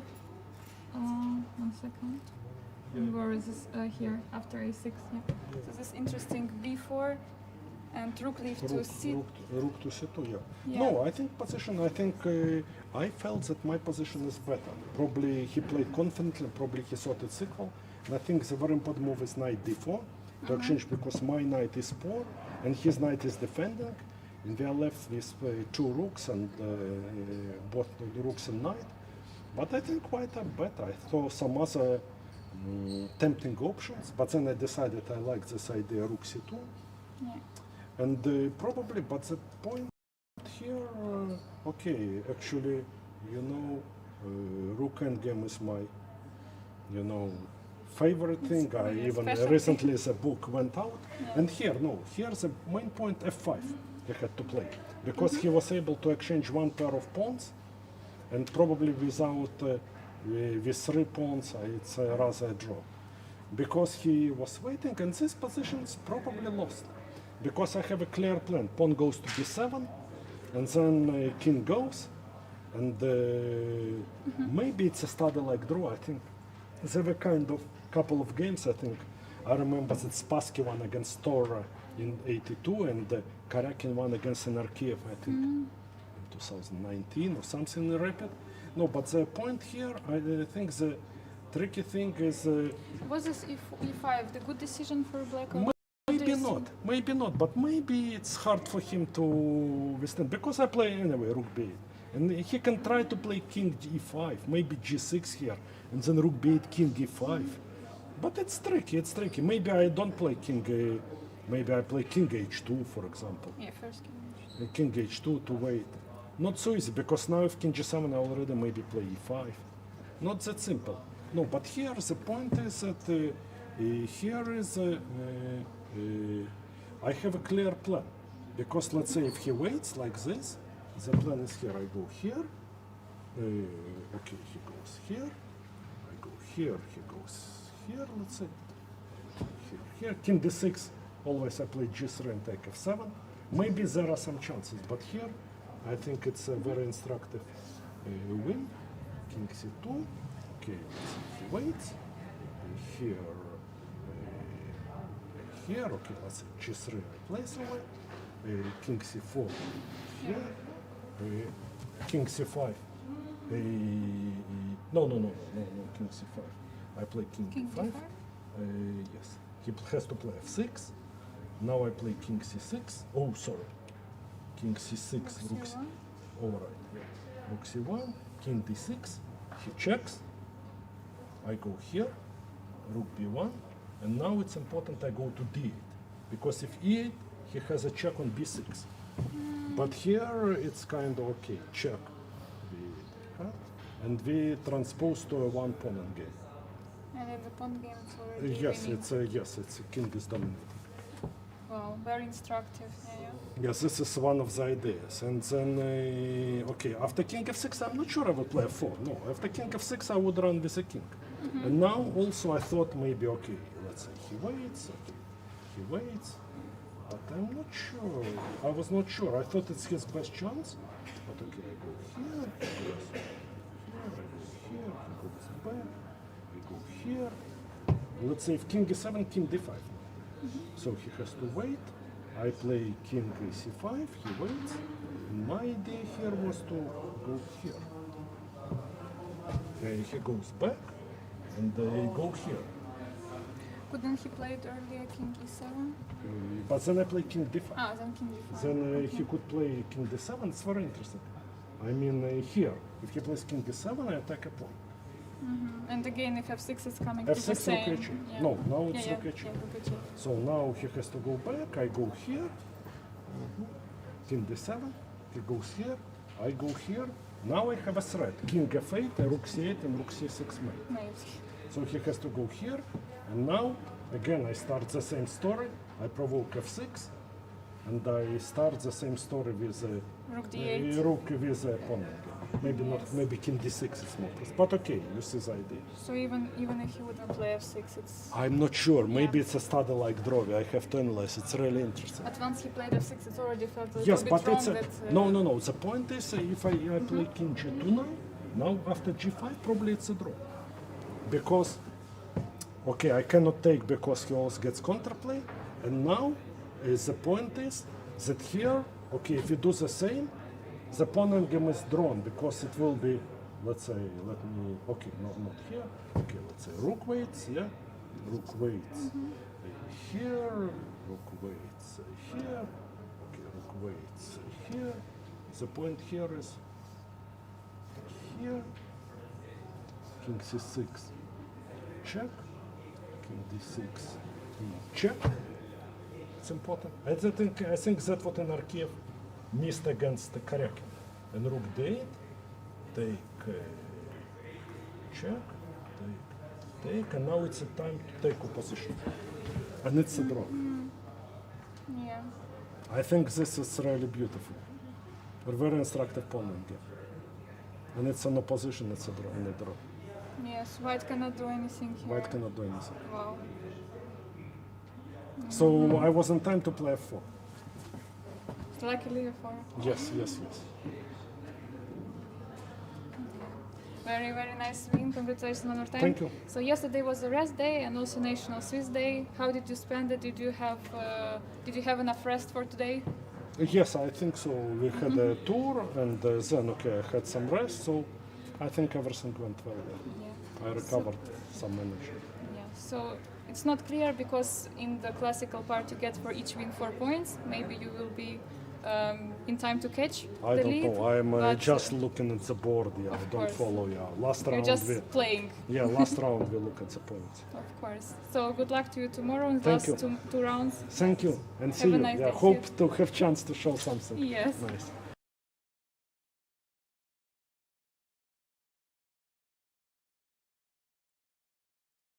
All right, that was Boris Gelfand in the interview.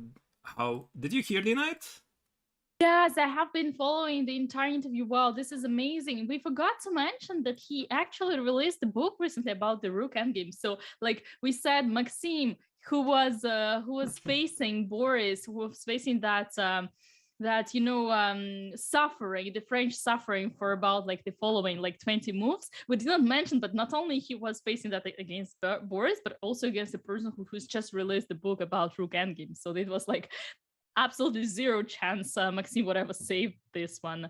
Yeah, but this was incredible. I mean, I was just completely shocked when he showed he calculated in line this king h7 distant opposition. You know, I did a boot camp about this distant oppositions. I don't remember was it from the pawn endgames, was the rook endgames, but he sees this in the lines. He already from afar sees this motive. That is just incredible. Yeah, just amazing. It's so easy. And that king h7. So he said there were 2 key games. Yeah, we invite everyone who watches us to check those games. So one of them was Karakin in Arkiv, right? And in Arkiv missed that king h7 long opposition. Another one was I think I just forgot it. He said it one of the Carlsen? old games, but it was me. It was me who mentioned that it was Carlsen against Anand. But Yeah, Carlsen Anand. there's and, probably other games. I mean, Carlsen Anand is pretty fresh game, and there are probably other examples. It was just the one which I remembered. Yeah, wow, this is so interesting. Like Boris is such a great he has so many great skills, and I have been assisting on his lectures, on some of his lectures, and it's just so fascinating to hear him explaining like chess from his perspective. And here it was such an honor to have him for an interview, Artur. Indeed, likewise, absolutely. Right, okay, maybe let's switch to the game which we might have lost some time ago in terms of paying attention. Sarin's game against Winston Kiemer. I already saw some requests in the chat to have a look at what is happening there. I mean, I apologize, we have so many action going on at the same time, so sometimes all we can do is just pick what is happening right now, so somebody just has to stay in the shadow, unfortunately. Okay, trying to fix that right now, and let's go to the game. But nothing much has changed here, has it?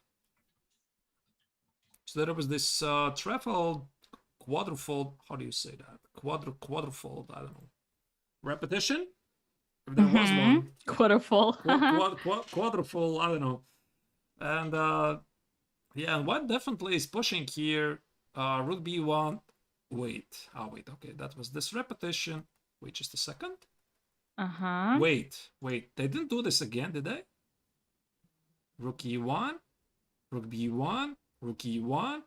Okay. I thought that maybe there was already the second repetition the same game with rook b1, rook e1, rook b1, rook a1. I thought I'm seeing things. It was not. Rook a to h4. So this is the current position. Yeah. King h7. The question is, how does white advance here? The pawn on d5, can it be even taken? So I'll try to take it. I mean, I love pawns, right? I mean, knight takes. As always. Yeah. Knight takes, queen takes. The pawn on h5 is under attack. But let's say even if black gives it up. I mean, maybe there's some intermezzo moves with her. But let's say if black gives the pawn on h5 and plays rook e3. Rook e3, rook e3, queen h5 check, and king g8. Can white even try to play this for the win with such a powerful black pawn on c4? That is an interesting question. You know, I have a feeling, Dina, that this is going to transpose to some kind of endgame where the queens and pawns are going to get traded and 3 pawns are going to be against 2 at the king side, and that should be quite an obvious draw. So knight x on d5, as tasty as it is, probably it's not a good idea. So if you're white, what do you do here? You're obviously trying to push forward the b pawn, right? So if you're white, you kind of not really want to trade this d5 pawn against the e3 pawn because you want to win the d5 pawn for free. That would be my perspective. But at the same time, both are weaknesses. And also, yeah, it looks like white did achieve something on the queen side with a5 and b5. So it is... yeah, it looks like white can, maneuver, wait, hit here and there, pass the ball, and eventually make it in very much profitable way for him. I do believe that.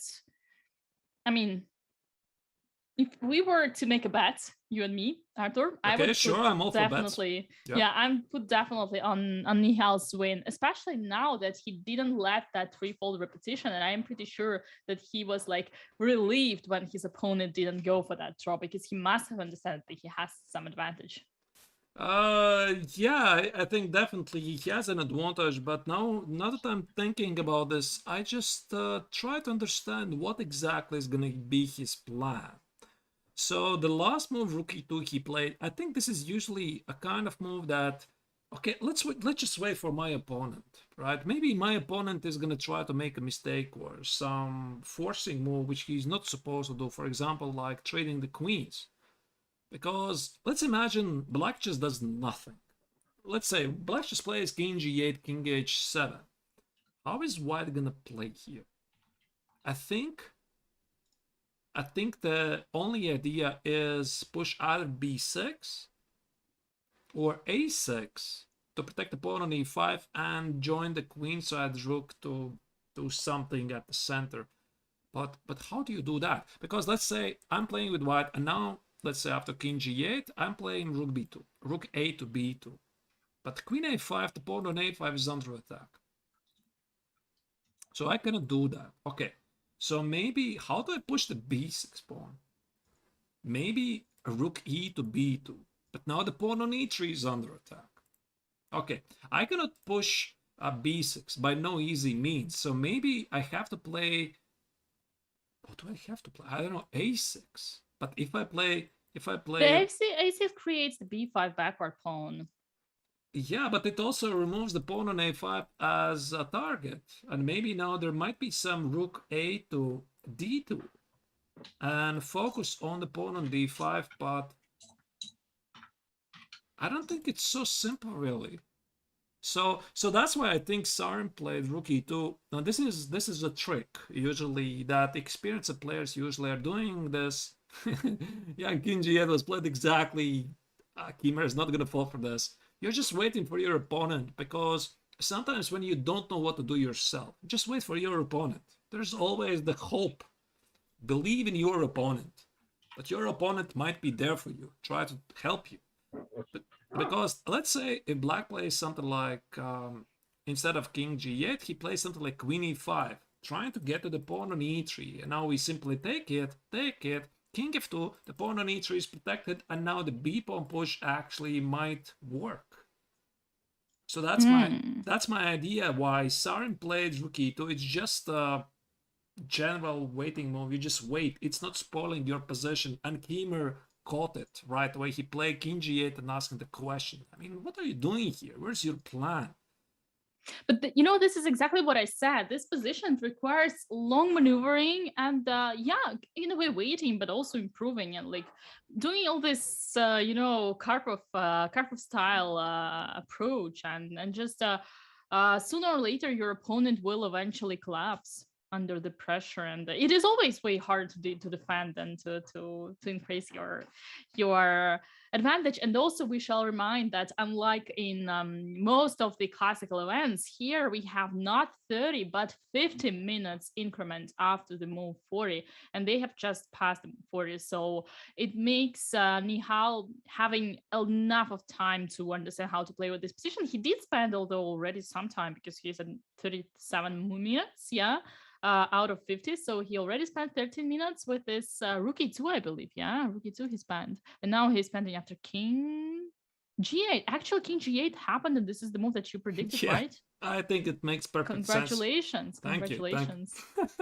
I think black is just waiting. I don't also see any active plans for black. I mean, if you're playing with black here, how you are gonna play it for the win? The knight on f6 is stuck defending the pawn on d5.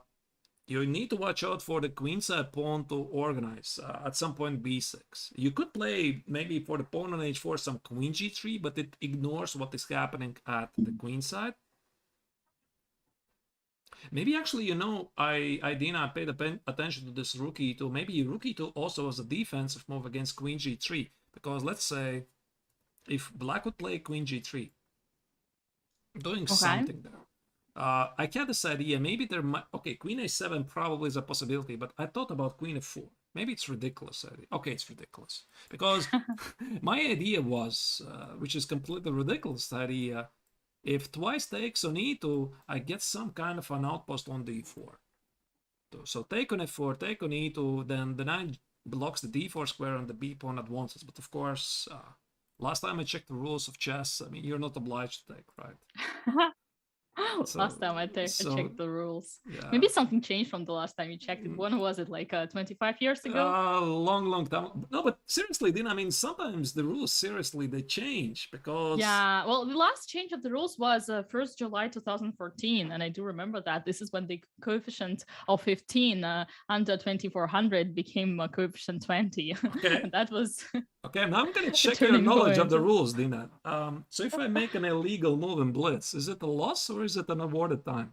Okay, that was after 1st of January 2018 that it Oh my became goodness. only 1 minute increment. Yeah, that was just, I remember that time it was December 2017 and I was playing in the World Rapid and Blitz Championship King Salman in Saudi Arabia, and people were making those illegal moves, and I was the one. I had a winning position against Ina Gaponenko, and I was playing super good in that strike of the Blitz. And I had totally winning endgame, and she checked me and I didn't see, and I moved ignite, and she said, "Oops, you lost." And it was just a couple of days before that law when I would get only she would get only 1 minute. Yeah. It's 1 minute. So those of you who don't know, there was a change of rules. What, 2018? Yeah, you clearly the person to talk about when the rule was enforced, because I don't know it. I mean, I keep forgetting it. But there was the change in the rules that it used to be that in Blitz, if you make an illegal move, there's a loss automatically. But now it changed to what was it? Plus something. I already forgot it. Plus 1 minute, right?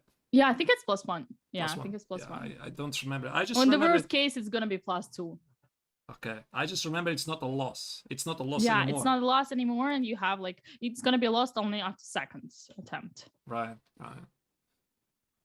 All right. So yeah, so this is the current position between Sarin and Kiemer. Let's maybe have a look at very quickly what is happening in the Aleksienko's game.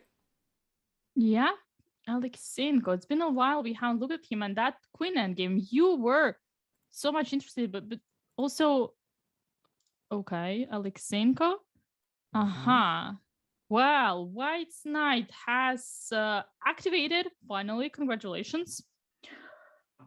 But the extra pawn is gone, and as you said, the advantage of White increased. This is slightly unpleasant for Black because, okay, he wanted back the pawn on c3, but now he needs to watch out for some knight g4 ideas. So let's say he plays something like knight b5, knight g4, and something like queen e6, okay. Queen h4 check, king g8, and something like queen g5. And he might lose the pawn on e5. And the knight's endgames with extra pawns, they're very often winning. Very often. Yeah, knight endgames are so dangerous. And also, now that we speak about Kirill and knight endgames, you cannot but have this flashback from his endgame with Giri in the candidates, where he lost at knight endgame, which was rubbish. Do you remember that? That was in candidates 2020. I think it was the last round, or no, it was round 6. I think it was round 6. Can you remind me the position? Yeah, it was some kind of double pawns for Giri, and it was at first he had one pawn up on one side, 4 versus 3 knight endgame, and then it was he had 2 pawns, and then there was a way to drawish, and he didn't. Sorry, it has just dropped out of my memory, but okay, probably I remember the game, I just don't remember it. Okay, so yeah, it was pretty so to be embarrassing for Kirill, but at the same time, with all respect, because obviously no one on his place would play better. So who are we to criticize? But that was a very unpleasant memory. Yeah. Okay. So indeed, I mean, maybe this, I think still should be drawish. But in the hindsight, this entire idea of Studer playing queen e6, h6 and g5, king h7, queen c6, allowing White to activate the knight, maybe was not the best choice, what he could have done. But still, I believe with the accurate defense, he should be able to hold this. So maybe we can now check it from the White's perspective. Can I try to play something like f5?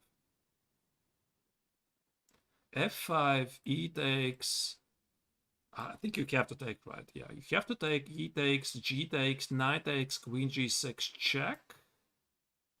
Oh. And now it's Studer's time to have some memories, because it's a queen endgame with an extra pawn. King f2, queen takes on f5, and queen takes on c3.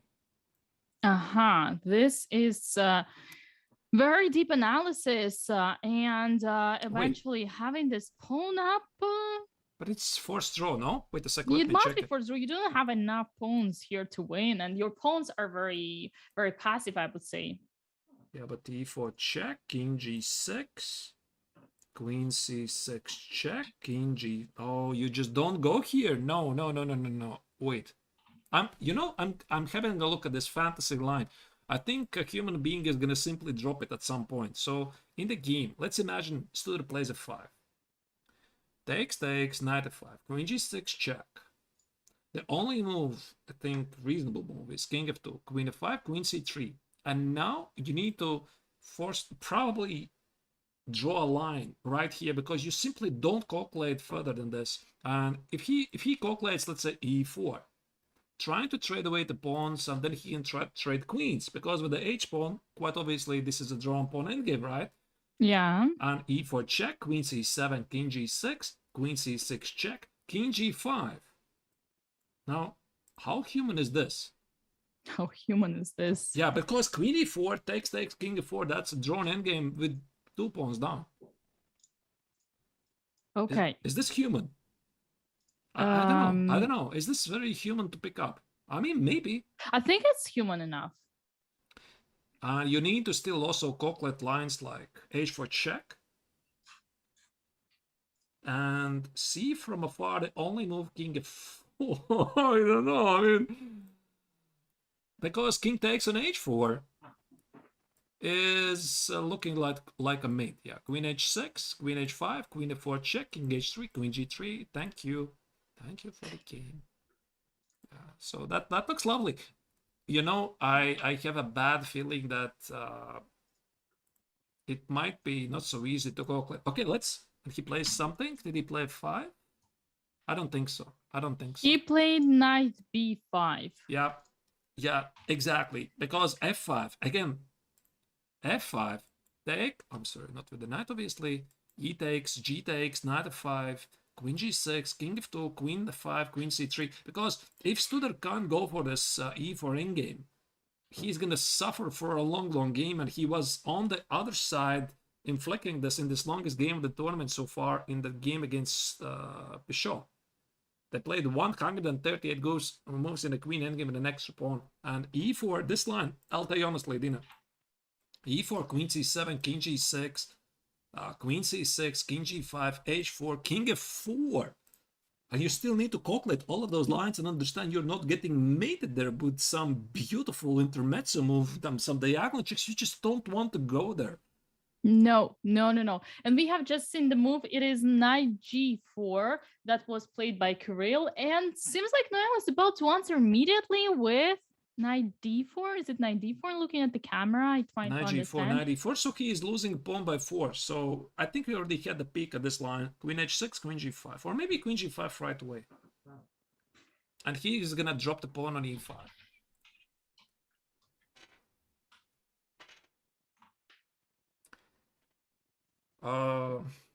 Knight d4, yeah. But yeah, I mean, so far, I think Kirill is slowly outplaying Studer. Slowly but surely.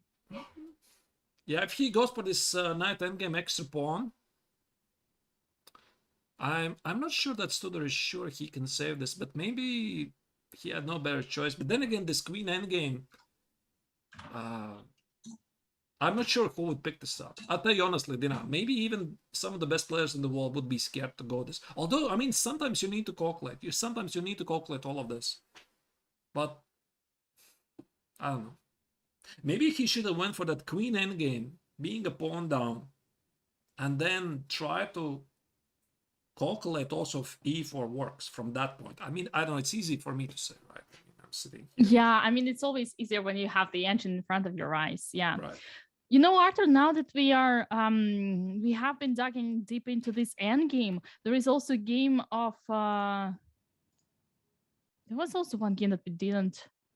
Oh no, it's all We there. can Yeah. have a look at the the Yeah. Masters tournament, though. But nothing, yeah, no, nothing big happened ever since in the game of Nihal Sarin. There was king, rook a1 and king back to h7. So seems like Nihal is not really ready yet to continue. So it means that we can still get back to the end game since Right. it's reaching out. Or you were saying about the Masters tournament? Yeah, I think maybe we could try to have a peek at the Masters tournament as well, because in Biel this is obviously the main event, the Grandmaster Triathlon, which consists of 3 tournaments, but also in parallel there's a very strong Masters tournament, which is a Swiss tournament of 9 rounds. Some 2650 level guys are playing there, really serious people. And after 6 rounds, it was Kartikeyan Morali who was leading the open. This very strong open with 5.5 points out of 6. So maybe we could have a peek what is happening there. We won't have the video, but we can have a look what is happening there. Yeah, we can definitely have a look. Okay, so let me try to select it. So it's yeah, I'm gonna open on the small screen. As you can see, that's gonna be Aleksienko is still gonna play against Tudor. That is on my small screen, and on the big screen, let's see what is happening. The game of there's not much happening. It's a draw already. Pavel Ulyanov has played a draw. Artur. Oh, yeah, we have one of our in the open tournament behind one of the moderators from many Twitch channels, including channel of Hikaru. So one of the moderators is actually playing right now in the open tournament.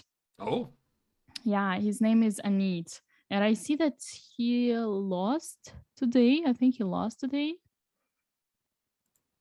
Yeah, that is interesting.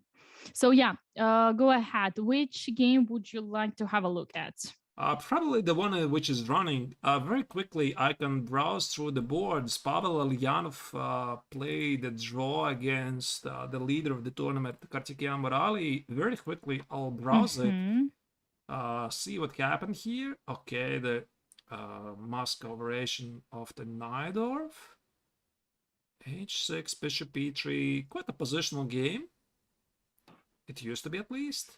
Black push d5. A lot of pieces were traded. Yeah, so okay. So with some tactics, the position simplified. Although black was down a pawn at some point, but it was not enough for the Ukrainian Grandmaster to claim a win. Yeah, that's a draw. Okay. So quite an interesting, a little sharp game, but ended with a very logical draw. Then I'll switch maybe to the second game of... Oh. And there we have 2 Hungarian Grandmasters who played exactly 16 moves.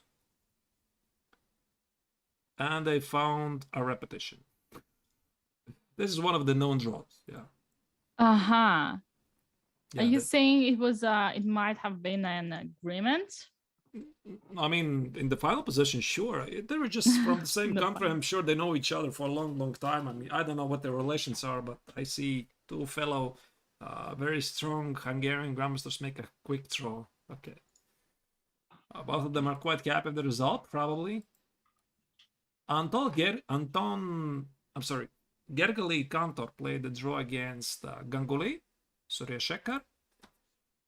So that is the third game I'm checking right now, which started to be, quite a sharp King's Indian, some sort of a Benoni.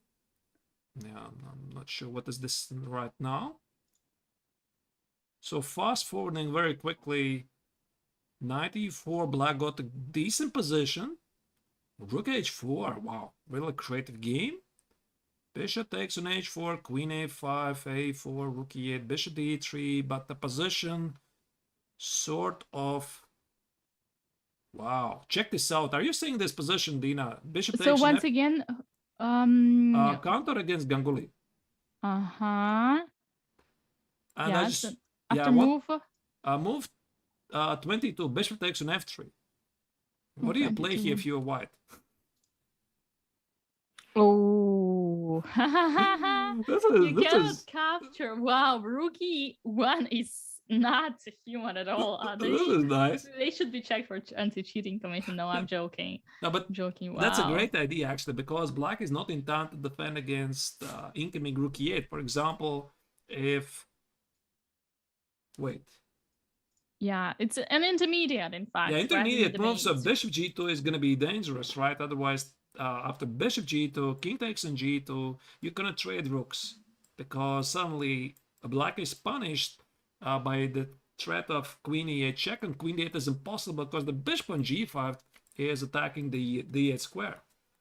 So that's why you're going to do it, and this is why in the game it was played rook takes and bishop e5. And now after g takes, queen goes to c7, f4, queen h3, and that's a perpetual check. I mean, wow. This is quite an amazing idea. I'll tell you that. I don't think I've seen something like this really very often. And the question is, why all of this was really necessary? Why can't you just play g takes on f3? Now this I slightly don't understand. So g takes on f3, queen c7, and rook e1. Yeah, but that would be the same. I think so. And rook e1. I think white gains a tempo in a way, You think? because now on rook e1 you can defend the rook with the queen Yeah, to probably. d7. Yeah, But if so- you like when in this line, as in the game we play rook e1, black cannot defend the rook, so he has to take. We take with the queen. Now he has to defend, so he cannot bring the queen back in time. Yeah, I think that is a brilliant point. Yeah, that is a brilliant point, because it literally forces black to play bishop e5, and black didn't have to do this before. And bishop e5, g takes, queen c7, bishop e1. Now f4 is a big threat, so black is simply not in time to do what he wants. Although after f4, 27 move, why can't black play something like bishop d4? Ah, there's queen e7. Queen e7 takes, and the pawn on d6 is lost. So that's why. They played what they played. So it wasn't random. So definitely it wasn't like why this. Okay, Yeah, I'm it gonna was flip all a coin, right? calculated. Rook e1 looks so nice. I'm gonna play rook e1 just because it looks nice. No, it was just pure calculation. You nicely said that. Indeed, this intermezzo move. Black cannot play queen c7, queen d7. Nice. Yeah. Salam select the top Absolutely. seed. Salam has outplayed Andrew Tang, who came here from United States. Now Salam is the top seed in the MTO with 2682, I think. And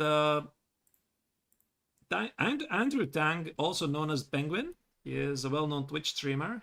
Oh yes, that means he can finally enjoy the over-the-board chess. He must be fascinated by it. Yeah, probably. He came all that way from United States. Probably for some tournaments. I think he was in the World Cup. No, it makes sense to me. I think he was in the World Cup. I mean, you were there. You should know. Yeah, I think he was in the World Cup. I definitely saw him with the group. Yeah, I definitely saw him. So yeah, and in this game, Salam outplayed quite convincingly, actually. Knight f3, c4, with a very unambitious opening. Queen e2, knight e1. Wait, this is a known idea. So this entire sequence of 13 moves, knight e1. White's idea is to push g4, g5, which is quite annoying to meet. a6, g4, b5. Yeah, this is, I think, the best practice usually.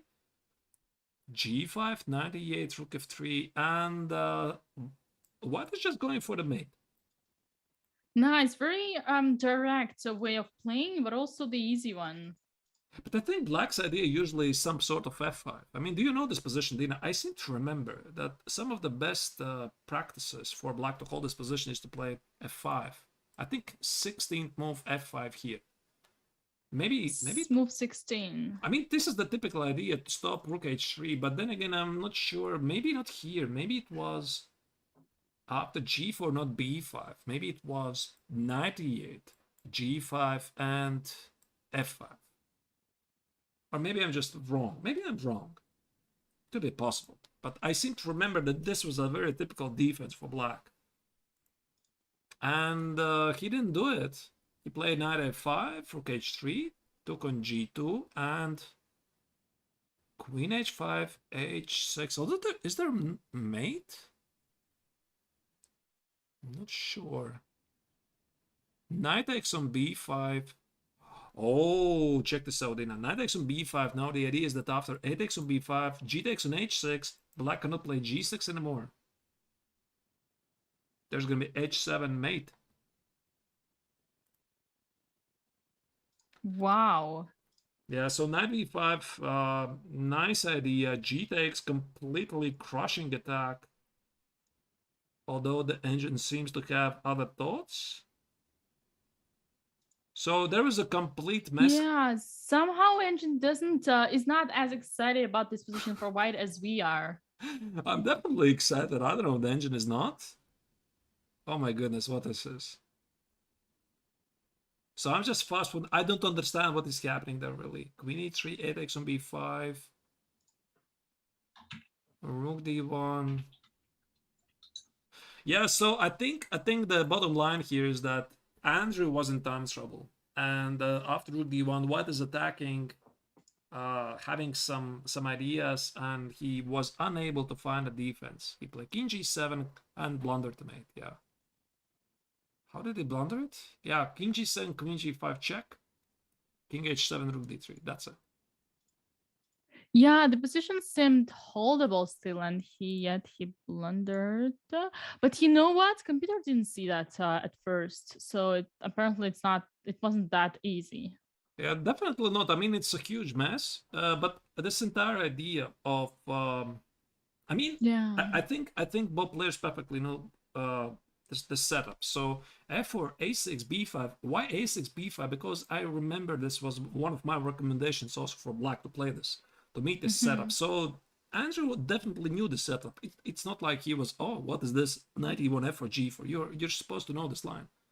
So are you saying like by playing f5 on the move somewhere like 16, black would avoid all this, all the counter, like all the main idea of attacking from white? Maybe I'm just mixing it up because I seem to remember this f5 as a resource. Okay, but you know, either way, like when we look at the evaluation after queen h5, we see that black is great. Like what is the mistake? It's so we go to move 19, or maybe queen it's h5. just that our computer is a little bit low. Yeah, Yeah, that is possible. I mean, that is possible because there's might actually be all good for white all the way around. Right. Yeah, it might be just a low-level engine here, which doesn't say anything. But it's quite. Wait, and do you see on the clock that it's it? Yeah. 19th minute, 19th move for Salem Salek? He had 1 hour and 11 minutes on the clock. Yes, indeed, and only 33 for his opponent. Also, in the moment where he blundered the mate, as you said, he was right. He was like 3 minutes against. How much? 3 minutes against 16. Yeah, something like this. So Queen b7, g takes, rook takes. Yeah, I mean, I'm seeing what the engine is saying at a low level, that knight e1 is the only move. I don't understand. So 22nd move, apparently knight e1 is the best move. It's a complete mess. Rook g3 makes perfect sense here. Bishop f8, h takes. I'm sorry, bishop takes, knight takes, h takes, bishop takes, f5. All of this makes perfect sense to me. So what is threatened with f6? And probably with a very perfect game here. This game should have ended after queen e3, a takes, rook d1 with some kind of a draw. So I think up to move 30. So this was a high-level game indeed. So the American was doing really well. And unfortunately for Andrew, he's untouchable and he has a weak king. So the evaluation of the engine that your position is equal doesn't matter. So I think there's going to be another interview. Just a second. Yeah, Okay. yeah. Let's go for it. Okay.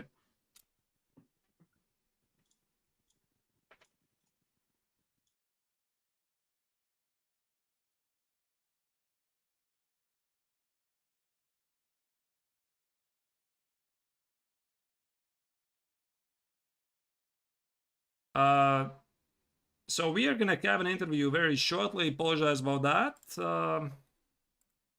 Let's make sure everything is okay. Let me make sure.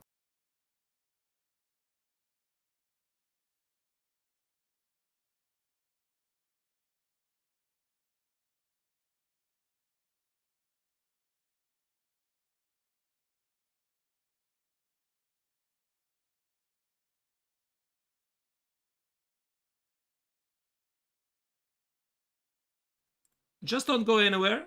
We're making sure the interview is gonna proceed as normal, trying to solve the typical technical issues here. Everything is good.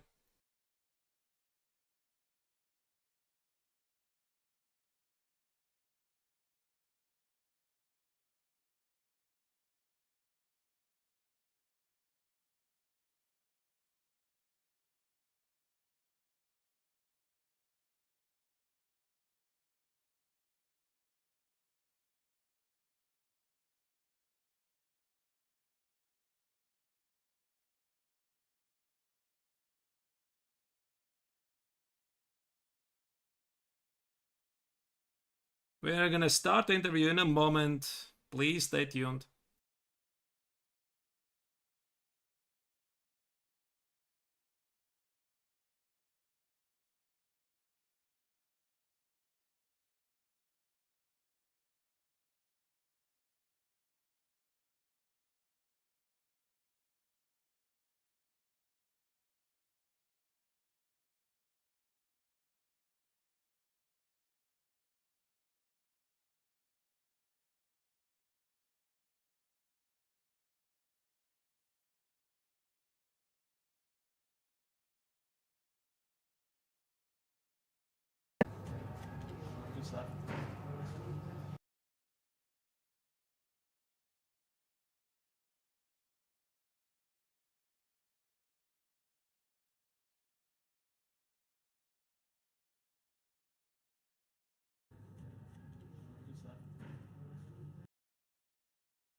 All right, while we are waiting for the interview, maybe everybody in the chat can ask some questions.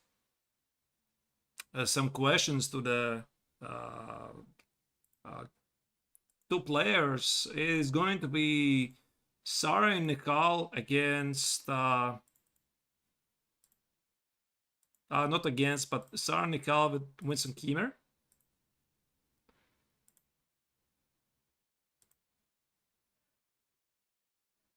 And if you have some questions, I would like to use this opportunity. We can relay those questions to both players. Sure.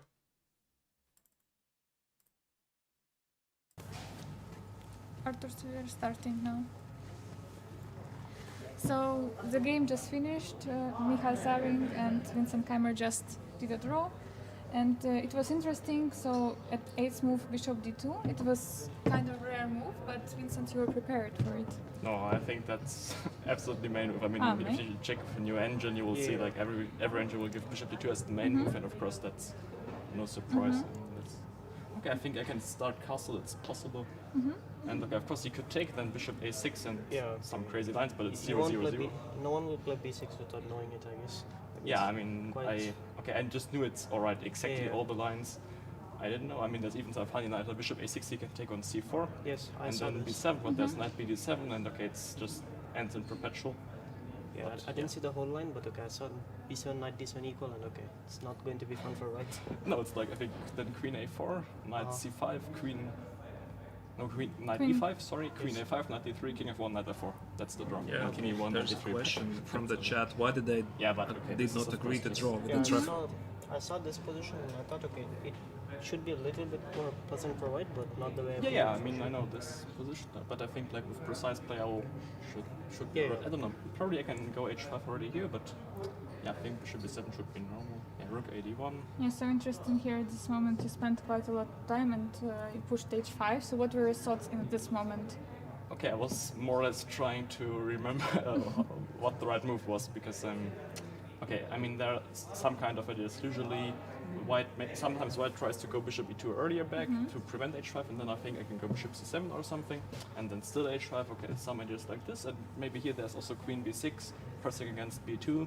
Okay, there are all kinds of different ideas that I had in mind, and I just had to, figure out which might be the best in this position then. Yeah, h5. I was expecting some queen e7, something like that. Yeah, but I think if I just play normal, Yeah. then it's a bit better for white. That's Maybe then I would go bishop e2, I guess. yeah, and Then, So Nihal, you took here some time. yeah. I saw a really nice idea, but I think it doesn't quite work. Like I badly wanted to play this knight yeah, that's a h4. after h4. Like 96, I guess. I don't know. I saw even this move. Was And What's 96. the idea if I take on d2? take on d2? Oh yeah, you have to take on d2. I wanted to just play rook d2 and fg3. Like it looks too much. Like if not for bishop d5, I think black is Yeah, okay. almost. Okay, it looks like there will be. Instead of knight g5, Okay, so I rook guess e8 knight maybe. d5 was possible. 96, sorry. But then So bishop c6. I don't know. just take on d2 as well. Yeah, okay, it's horribly complicated. Yeah, I'm not sure h5 was such a good move. Probably just not bishop c7 maybe. I don't know. Also a move. Yeah, I was trying to calculate this a lot. This. Yes. Yeah, but I mean knight or some g4 like version is of a this, yeah. safe move. Yeah, I mean. Yeah, it's. Okay, I was not sure whether to include h4, h3. I guess you would have played h3. I don't know. But I'll probably go here, right? yeah, if you want, you can. But I was never so sure because like you just give away the squares. I can. Okay, even bishop c7 is a move. Okay, Knight we'll go b5 f4. bishop. Then if I get Oh. knight b5 bishop c3, okay, h2 is. Yeah, but just a4. I don't know. Like Yeah, queen yeah. c7. Also rook b8 and started because I was thinking that maybe you will try to put bishop e3, bishop f3, e2 f3. That was yeah. Okay, I was not so sure about this. Knight At least f6. okay. After this, I felt like after queen e5 here, I shouldn't really be worse. I'd not see queen e5 and playing f3. Yeah. Yeah, after this, I think black is just okay. And Yeah, I mean, knight after e2 is not f4, good. I'll just go to b8. Yeah. I was wondering if you wanted to go to f5 or b8. but Yeah, I mean f5 is. I was not so sure. Like Yeah. I can, but this I was happier with. Like he would just take or I thought I'll go here. what if we queen Here e4? on 94. And there was Yeah. some. Yeah, There I was shouldn't allow some this. I mean, there's no reason. strange line.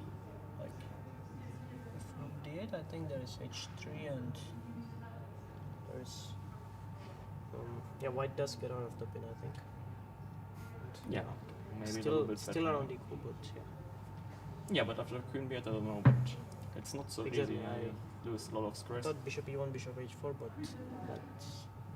Yeah. Then you even take and come to e4. And yeah, No, yeah, 92 is really solid. Yeah, I don't know. Maybe I can just go back somewhere, but yeah, I guess you simply will missed that play- you can put a piece on d5. Like I was looking at this a lot. Knight g3. But So, why don't maybe now already f4 right after bishop c7? okay, I wanted to include h4, f4. Yeah, f4, queen e4. I was not so sure. Yeah, okay. I thought you can just take and should be all right for you. I mean, this bishop on c7 suddenly is not so good anymore. That's what I thought. Yeah, okay. Yeah, Here, there was after some h4, there's f4. Yeah. h4, f4, queen d6, bishop c3, and Yeah. No, yeah, I think take is. Yeah, I should just make a draw, I guess. Yeah, if you take, and then how the game went. bishop D5. d5. Yeah, I thought I had nothing better than this. Otherwise, I'll just be And worse. okay, I thought. here anything. Yeah, I can take or rook c8 or Yeah, rook yeah. e8. c4 is just. I draw. think that's helping me. Yeah, I mean it doesn't really give me any chances, and can only make problems. Yeah, I mean I just thought more about the opportunity to put the knight on d4, and okay, then you can't really play, but I can play because then I have the knight to move around. Yeah, of course you just put queen on d4, and yeah, I also totally missed this b5 move. This was also some kind of an issue. Yeah. Yeah, because I mean, if you have to play some weird move, then okay, I get rook b6, rook b6 might be pretty fast, but this b5, yeah. Okay, I guess now it's getting a bit dangerous. Yeah, that's what I thought. Yeah, I was starting to feel quite happy here. Then again, it was tough to do something. Yeah, okay, putting in the queen on a5 is not the nicest thing, but okay, still. If it... Yeah, knight e2 and queen c7 was sort of smart, I think. Okay, maybe I think they should have just played rook e8, to be honest. Maybe. I mean, after queen c7 you could have played queen t3 and I probably would have had to play rook e8 anyway. So Are you sure? Like, I thought you wanted d4. Oh, okay. I don't know whether this works, but... Okay, if you take and go queen c1 after knight d5. Yeah, queens... I was not sure a3 or c1, but... Basically some c3, rook e8, queen b6. Yeah, but okay, you can just take everything, right? You go knight c6 and go e4. Well, knight c6 and e4. Yeah, I mean, okay, I can just lose immediately. Okay, maybe I go rook e8 first, not... Yeah, I go rook e8 first, I think. And... Okay, some knight b4 is there, knight b3. Okay, if I go knight c6 anyway? Queen b6. Yeah, Yeah, I mean... Some This idea. was a bit of an issue for me. Like, otherwise I'm surely playing queen c3, I thought. Yeah, but I'm not sure, like, if I could just go rook e8. Then you should have just gone straight away to go. Yeah, I think I wanted to go here. Yeah, e5 or... Well, a5, knight d7. Okay, queen e5. No. No, It's a check? right, rook e5?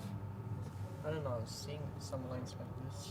Yeah, but like, where's this knight going? Yeah, that was... Okay, f4 next, I guess. I felt like I can go d4 and then queen c5. That was, I think... Well, Queen c... Okay, e8 is hanging. Oh. Yeah. Yeah, okay, sorry, that's... Yeah, that's the things you can... Yeah, okay. Yeah, of This course, I then thought this I is could bad. try. No, then this... So yeah, at this moment actually you made a threefold repetition and no one claimed the draw. That was very interesting for us to watch. So why, like you were going, you knew that threefold repetition, but no one decided to claim a draw. I was pretty sure, but I always count wrong. And I did not want to claim a draw also. Yeah, I mean, I probably just should have claimed. I mean, I can't really do anything anyway, so I don't know. Yeah, But You yeah, I decided, mean- you both decided to fight, to go. No, it was like, okay, I felt like if he does something, I can even get chances, not because the position is, but okay, he was pretty low on time, and I thought probably we'll just anyway just draw here. And I but- surely didn't want to draw here. I thought it was good after rook b1, but yeah, okay. it probably is. I don't know, it's not so easy. Okay, oh, sorry. Yeah, I mean, you're really smart should with be always making one more repetition, like so that you get closer to the time control. Yeah, I mean, I mean, you, of course, you knew you had to go to c3 anyway, but yeah, so yeah, but I mean, if the queen is 7, you have to go rook e1, no? I'm not sure. Like here, I wanted to make some b6 takes Yeah, but e6 I or think something. this won't work, right? I mean, I will just take rook e3. Yeah, I didn't see how it worked. Like there's always a rook e1 check. Also. Yeah, also after b7, I think I have rook d3, queen a7, queen e3 check. Maybe I thought just the endgame is great for me. Because if you don't win, you even go back. Yeah, I'll just go back with the rook and okay, Yeah, then rook the e8, pawn. just rook e8. Okay, Okay, maybe this one then. Like takes a6. yeah, but this is, I mean, really dangerous. Yeah, I will just put a piece on a8 and there's not much you can do at least. If I want. Okay, I was not sure. Okay, I can even go queen c7 if I really need to. Queen c7, but now I can maybe take. Okay, if I take or rook. After take you go a7 first? Or No, then rook 8, rook a7 is just. yeah, okay. After take rook e5. I mean, why is this? Rook e5 is. Yeah, I'm not sure, but I didn't really believe b6 should work that well. Yeah, I thought. Also, it's not so wise to play it on move 37. Yeah, I mean, okay, if you play like this, of course. Okay, I mean, you could have played it here, yeah. So it would have been move 39, but Yeah, still. still. Yeah, I mean, you have to make a big decision whether to take back on b6 or play a6 with like seconds. It's not so easy. Okay, if I play b6, I'm pretty sure I'm going a6, but. Okay, but that's, I mean, at least they also lose the safety, I think. Yeah? I'm not sure. Actually, it was good. Actually, I have to play b6. Take off the rook first. No, I saw this actually. I was not sure how to play here.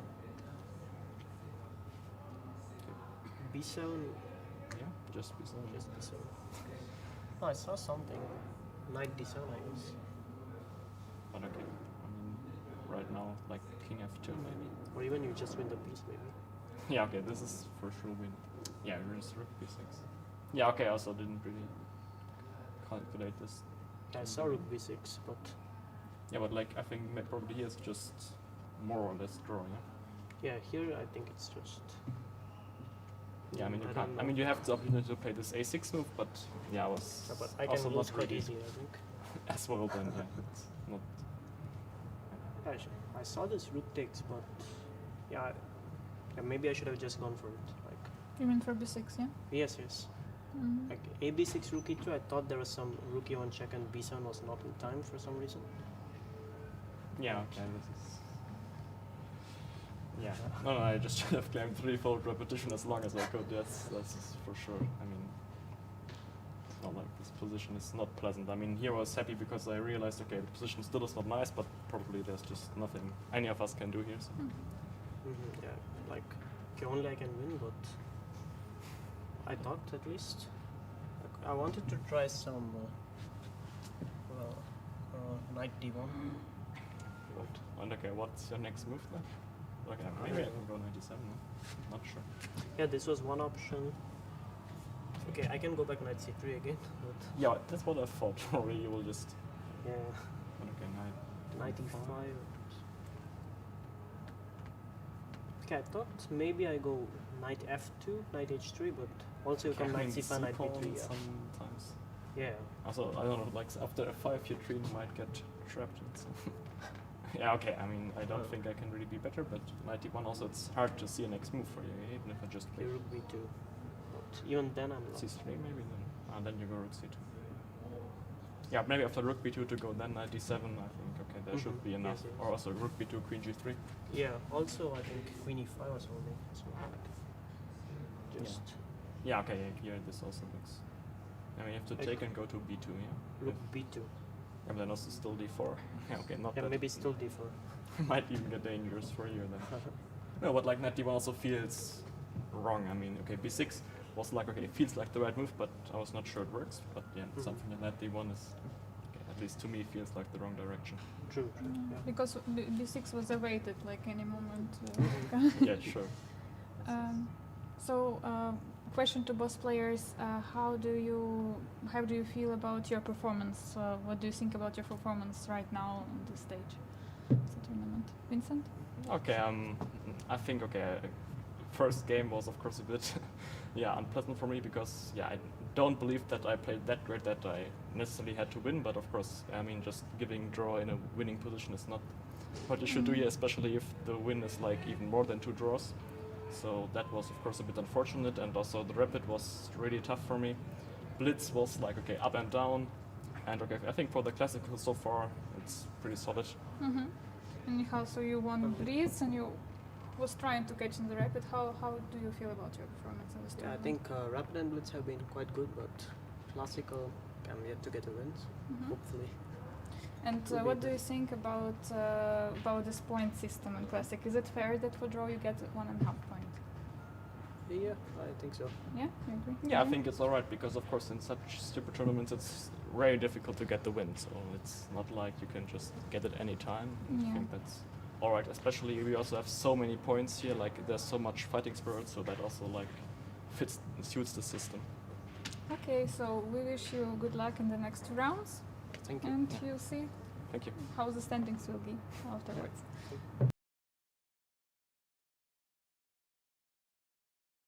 So that was the interview between the two players, Sarin, Nihal, and Vincent Kiemer. They explained their very tense game between each other. Did you not hear it? She doesn't hear me.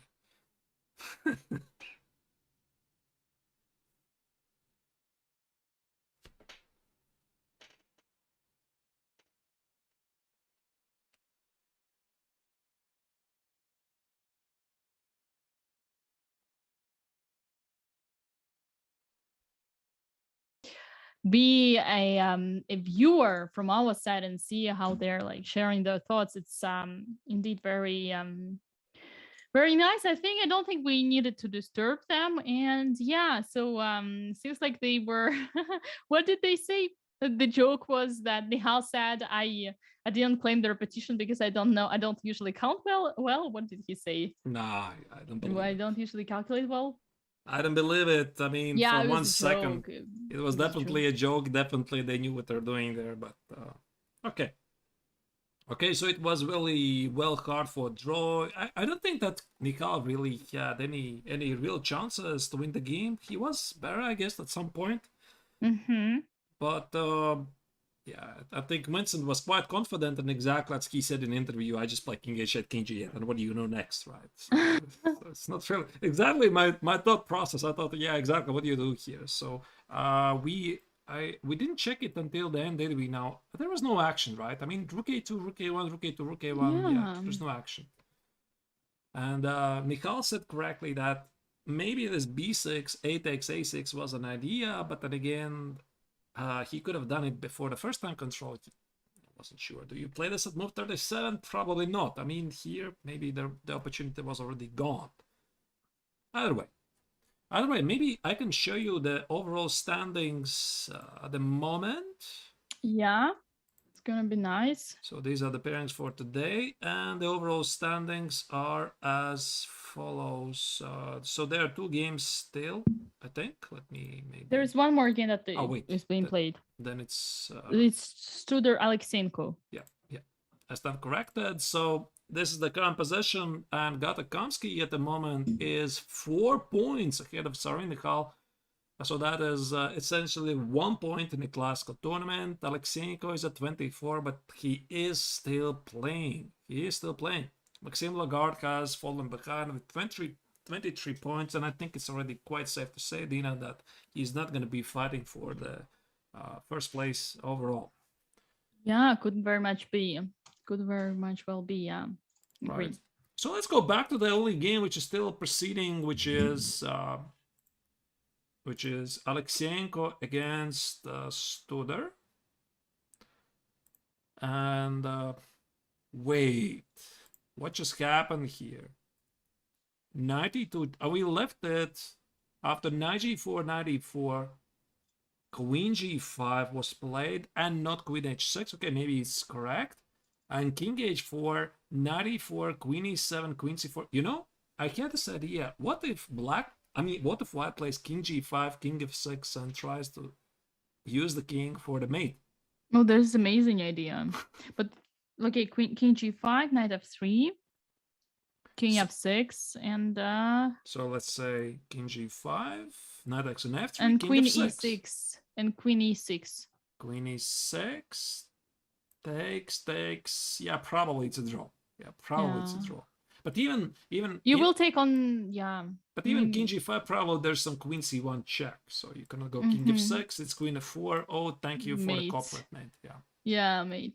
That's a mate. I mean, it's a nice idea that you have, but probably not, yeah, the most realistic one. But I mean, still, this king block of king g5, king f6 might happen. And I think Aleksienko didn't give check on h6 for the purpose, so that the pawn on f7 is actually under attack at some point. So. I see the point. Right. So here it's white move. And seems like this is gonna be a long ride. Yeah, this is gonna be probably a long game.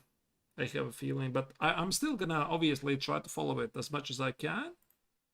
But if they're gonna reach some kind of queen endgame with extra pawn, there's no way I'm gonna continue to watch it until then. Here, everything can still happen.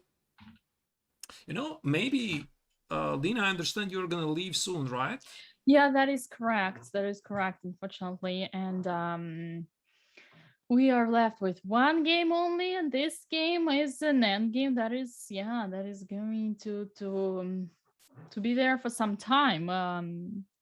What about you, Artur? I think I can still be around for a while, but I just want to see what kind of character of this game is gonna have. I mean, maybe this game is gonna be finished in 5 moves, but if they reach a very difficult, let's say, queen endgame, there's a fair chance that it's going to be again a very long game. And Aleksienko already played one in the first round against Sarin Nihal.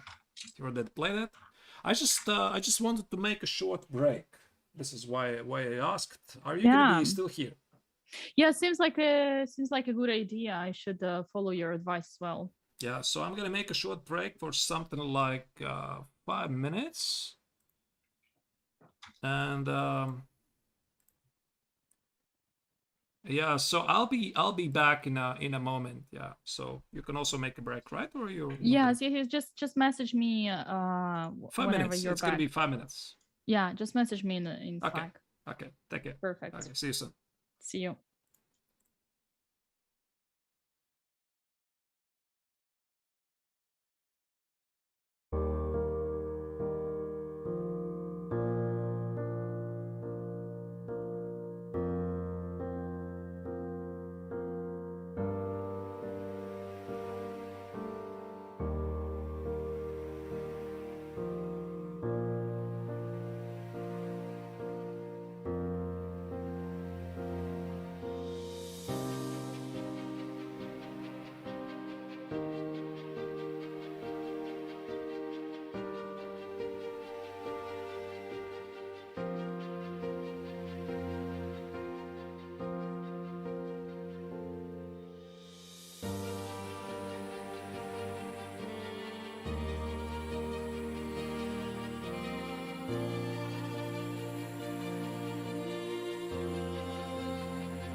So we are back with a commentary from the 54 Biel Chess Festival. With you is Dina, Belenkaya, the woman Gramster, and me, Arturs Neiksans. Welcome back, and we already have the 3 results. The only game that is missing is the game of Noel and Aleksienko, and looks like this endgame is going to be one of the longest at Biel. Although, Artur, didn't you tell me that there already has been one game that lasted for something like 8 hours? Almost, yeah. So that is the game where one of the participants is actually on the screen, but this time he has a great chance to be on the receiving side because he was playing against Alain Pichot. Which round was it? I don't remember. Second round, third round. I already forgot it. They played 138 moves. So that was, yeah, it was something like 7.5, maybe up to 8 hours. Intense queen endgame with extra pawn, which finished in a draw. And yeah, this is something that might be what Studer will have to face unless we'll find a way to force the draw right away. I just don't see how it's so easy. So we have this position, and it's Aleksienko. He's in a, I think he's in a deep thought because he hasn't made a move for a while. Right. So why is he thinking here about, check this out, you know, I mean, it's not very clear. So if he plays knight takes on e5, grabs the pawn. So I was wondering why he's not taking the pawn. No, check out. There's the fork. Ah, nice. Nice use of the pin. Knight f5, double attack on both queen and the king, and the pawn cannot take because boom, boom, there is this right, queen to the king. But even here, I mean, king g4. So why is he hesitating about this? I mean, knight e7, knight c4. Now this is just a knight endgame and an extra pawn, and he would go here in a heartbeat.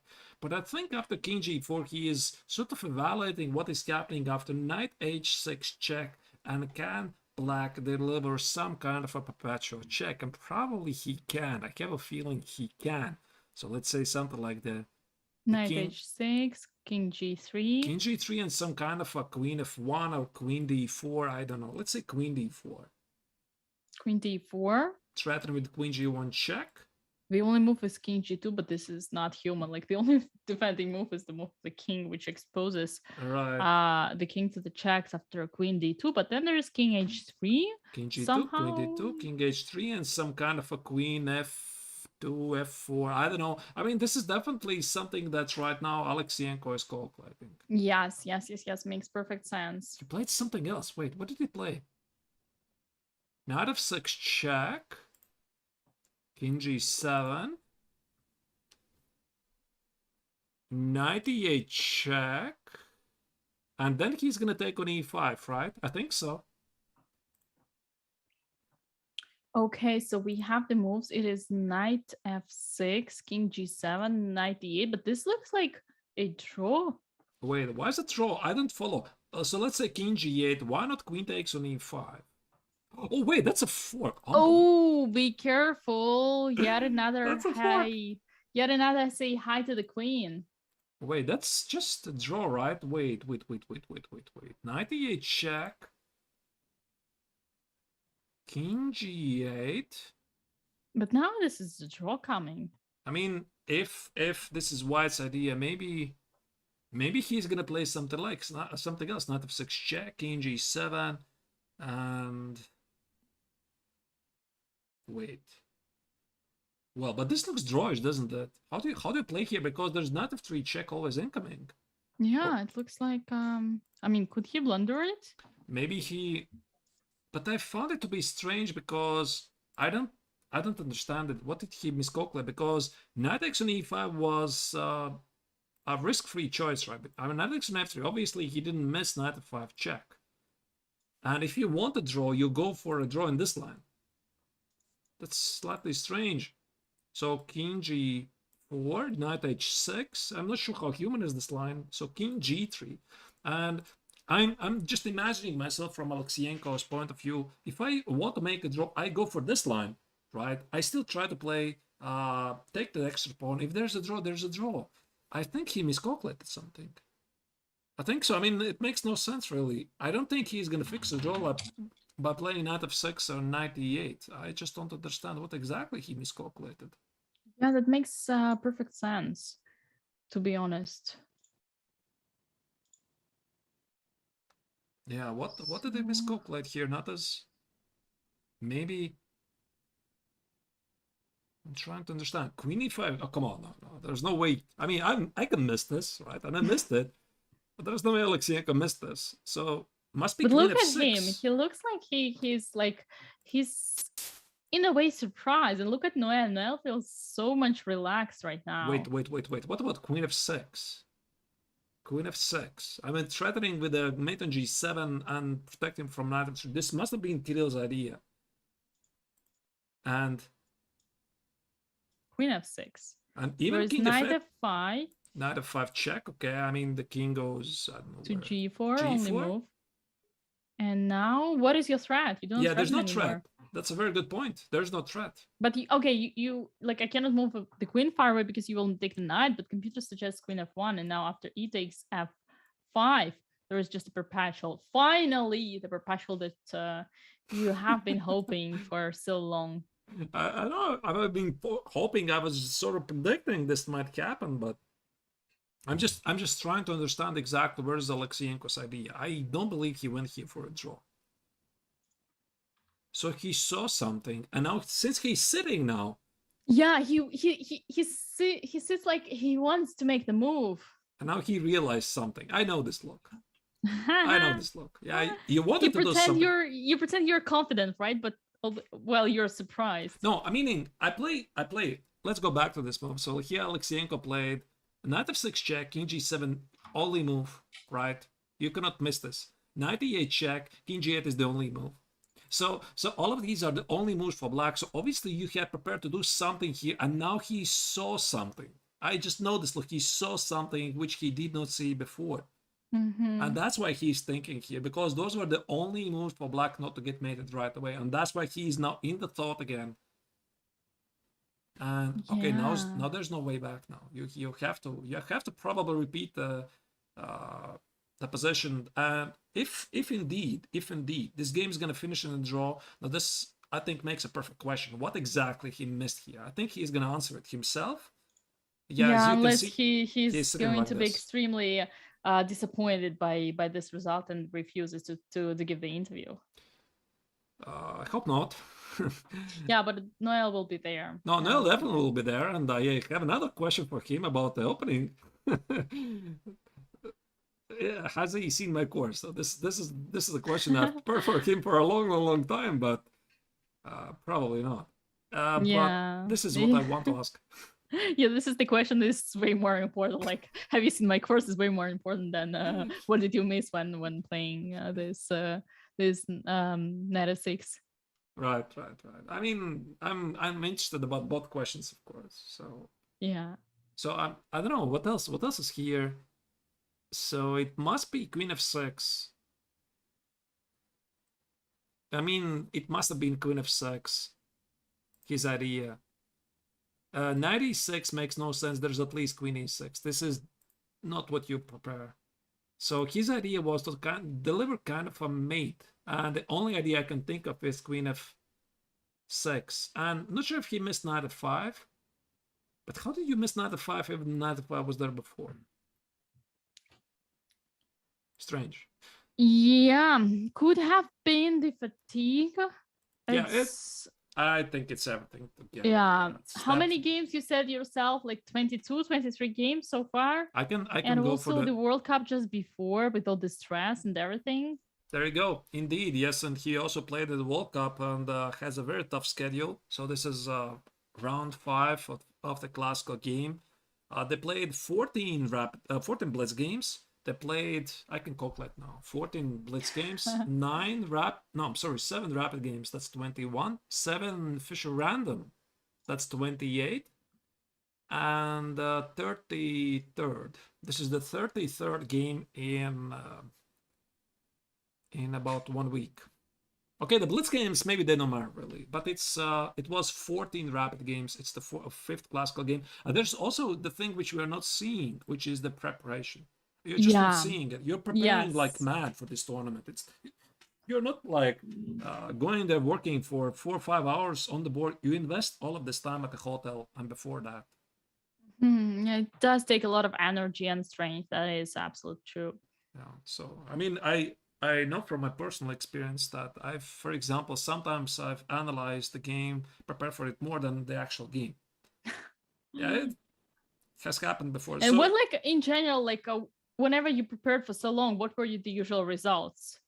Like, were the positive? depends really. It depends on the overall energy. If you have still some stamina left, but sometimes, yeah, if you over prepare too much, you have no energy. Then yeah, all of that what you're doing there makes. I mean, it's not important really. So.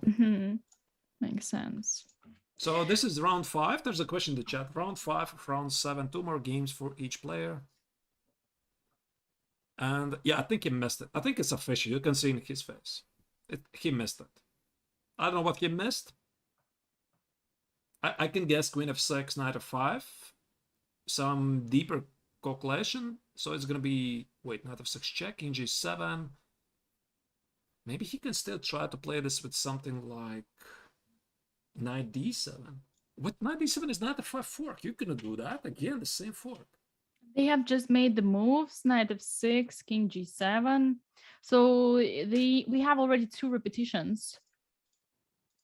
We have 2 repetitions so far. But Aleksienko is a fighter. This is what I really like. I mean, this is a big fighter. When I'm, for example, I'm already thinking, okay, now this is going to be a draw. You should just agree to a draw. He always finds ways. He always finds ways. Just get the game going, and so that's what I really like about him. By the way, Dina, I completely forgot.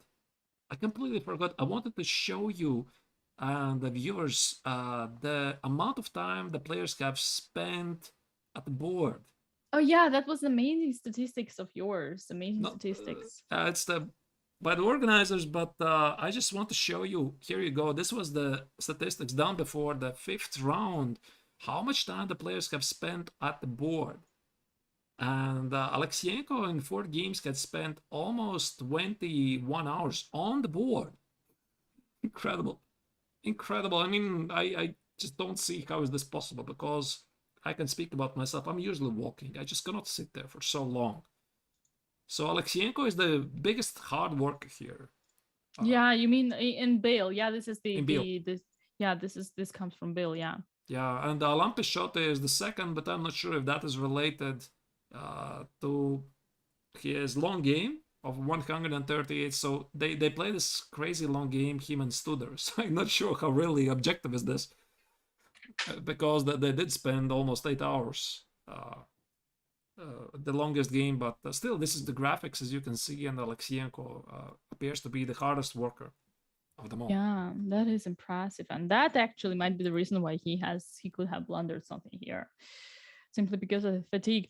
All right, Artur, I am afraid I will have to leave you. Okay. Yeah, thank you, Dina, for joining me here today, and of course, I'll be very, very happy if you'll be able to join me some other time as well, maybe tomorrow. I don't know, just let me know. Yes, absolutely. We keep in touch, and thank you so much once again for inviting me. That was a total pleasure for me to commentate Biel Chess Festival 54th Biel Chess Festival together with you, and the games have been extremely exciting. I particularly enjoyed that Endgame lesson from Boris Gelfand, and I am looking forward for many more lessons like this here in Biel. Right. Okay. Take care. Take care. You too. Thank you. Bye. Okay. Goodbye, Dina. All right, so let me update the screen now that we are back. That was Dina Belenkaya with us in the studio. Maybe she's gonna join us also for tomorrow.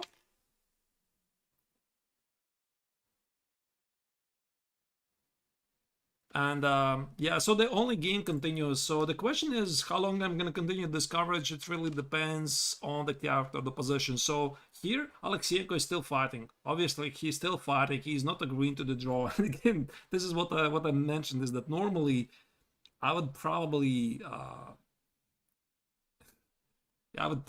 agree to draw with knight e8, knight f6. No, Aleksienko is still fighting. So let's check what is happening here after knight takes on f3. Knight takes on f3, king g3. But I don't see how do you play this position for the win. I mean, even something like knight d2. Oh wait, knight d2 is actually a mistake according to the engine. There you go. How is this a mistake? Check. Item. Oh, that's a piece. Actually, that's a nice trap. You know, I didn't see this from afar, to be honest. So knight f3, knight e2 is a mistake. You cannot do that. So what do you do here?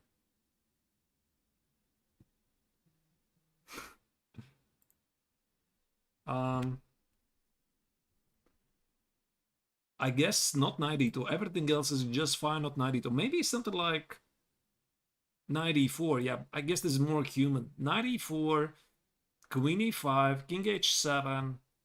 Yeah, there's nothing. Knight f6, king h6, knight g8, king h7, knight f6, king h6. Check here.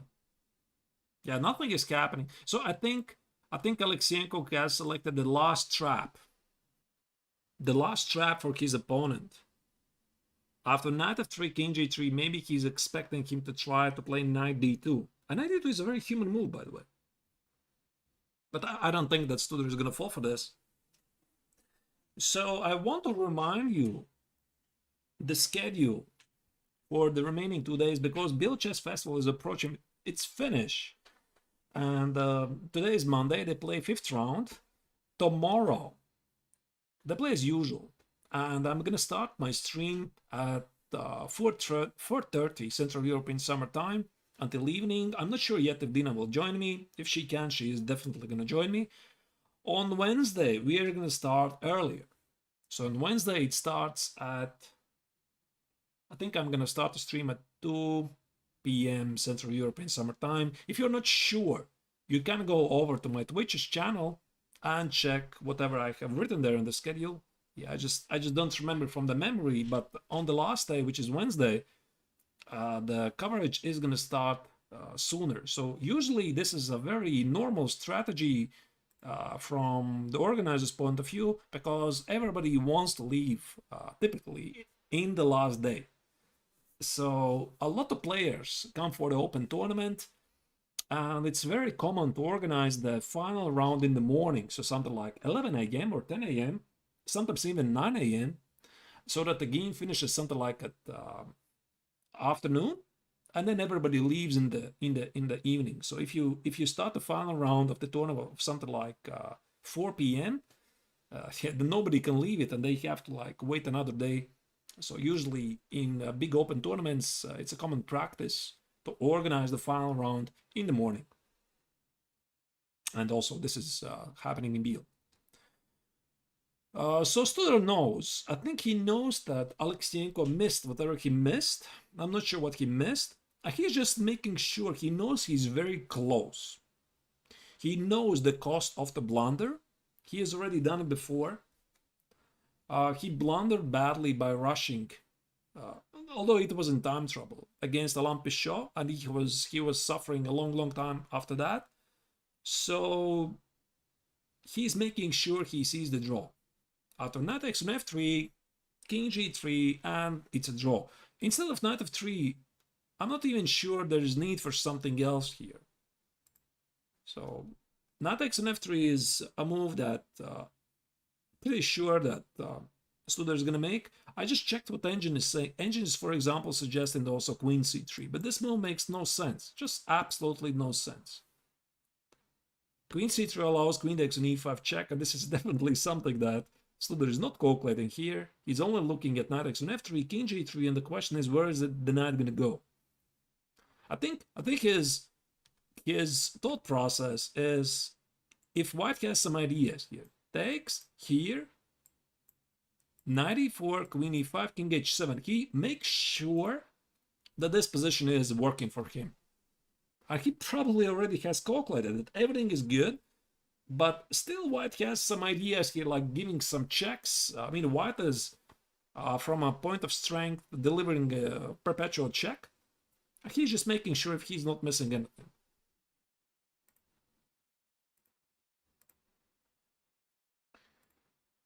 So for Aleksienko, this obviously could damage his chances. Wait, what did he play there? I don't follow.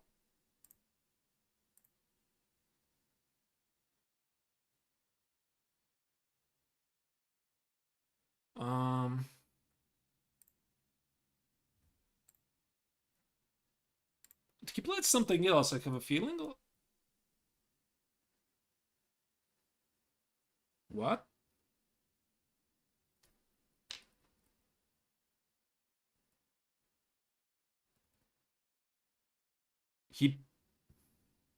No. This makes no sense.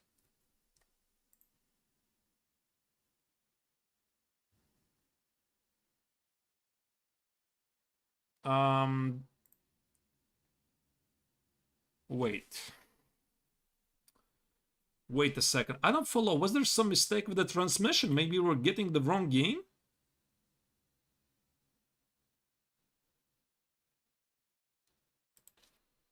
Just a sec. Let me reload the board.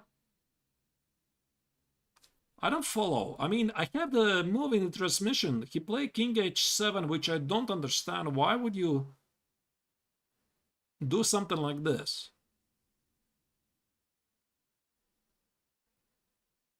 Because this is the initial position we were having before, but listen, I'm gonna double check it, okay? I'm just gonna double check it if this is indeed the right position, because I've made similar mistakes before. I just don't want to.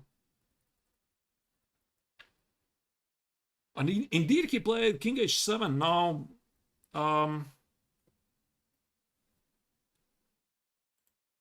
that's a slight surprise. But I guess he's sure about perpetual check after Queen F1.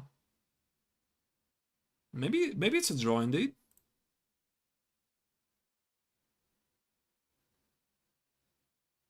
But did he calculate everything? Let's say Queen G1 obviously is a draw, right? I mean, Knight F7, Queen G1, Queen G4, Queen C1, King E5, probably some perpetual. Although not very clear, but what happens if White plays something like Queen C5? Why do you go here? I don't understand it, really. There's no immediate draw. Queen E1 check and Queen F2. Knight 5. Okay, maybe. Okay, I mean, whatever happened here, I don't understand it. I wasn't really sure why Knight X on F3 he discarded. King G3, Knight E4. I think he saw some ghosts. This is the only explanation. I mean, sometimes this happens. You're just seeing some ghosts.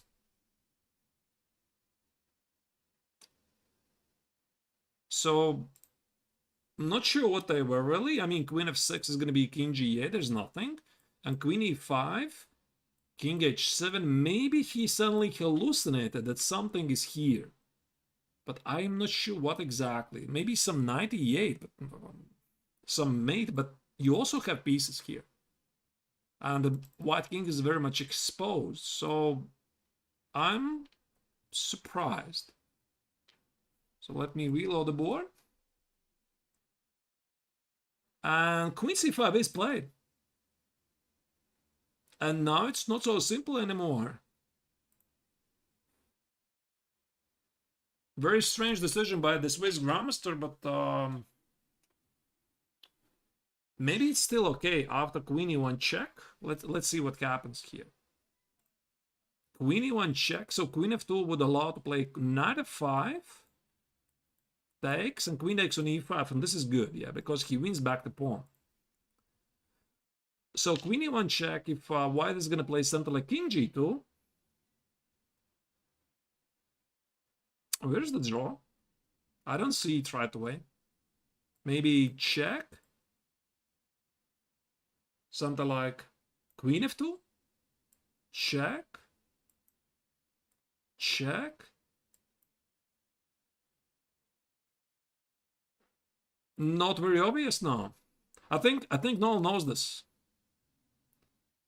So this must have been a strange moment. Yeah, and unexpectedly Aleksienko gets a chance. I mean, okay, obviously with a perfect game it still should be a draw, but why do you give your opponent this opportunity? Maybe Studer assumed that this is going to be immediate perpetual check and simply missed queen c5.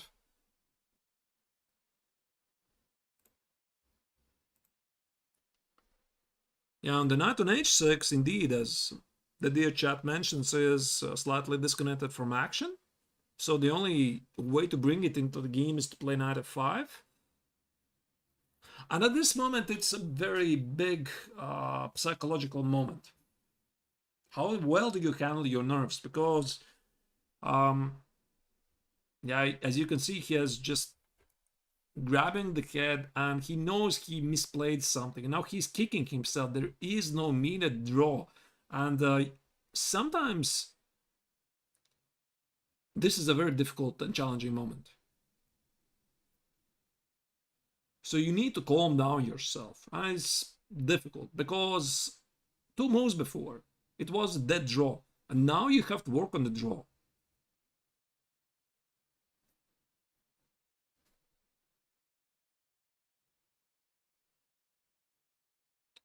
Yeah, so this has a potential to be a very long game again. So if there's not going to be really forcing matters in the next couple of moves, I think we are on to again a very, very long game here. Queen e1 check is played. Now the question is what Aleksienko is going to do. I don't think he's going to fall into queen f2. King g2 is a very careful move. Aleksienko is not going to let his chance slip away. So the video is still lagging, but queen f2, queen e1 check was played. So players have played, this is move 53. 7 moves until the next time control. So I don't think really that... wait, why is it? Yeah, unfortunately the board is lagging as well. And he plays it!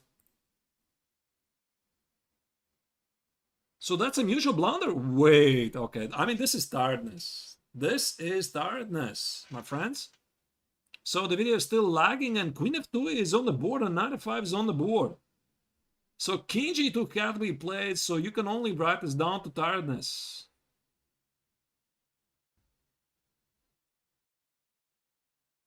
And knight f5 was played. Yeah, unfortunately, as you can see, the video feed is a bit lagging. Not sure what he missed here.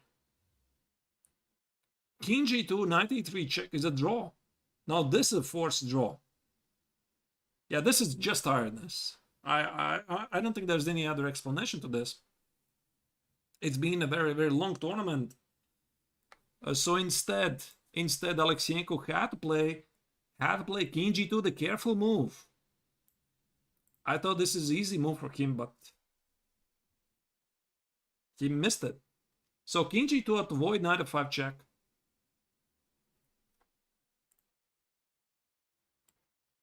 Knight f5 check, king g2, knight h4 might run out of moves. I'm not sure, by the way. I think this is easy draw. Check, check, check. That's it. The king cannot leave the queen. And that's a perpetual. And then again, Aleksienko knows it. Yeah, he knows it. He blundered it again. So I know this look too well.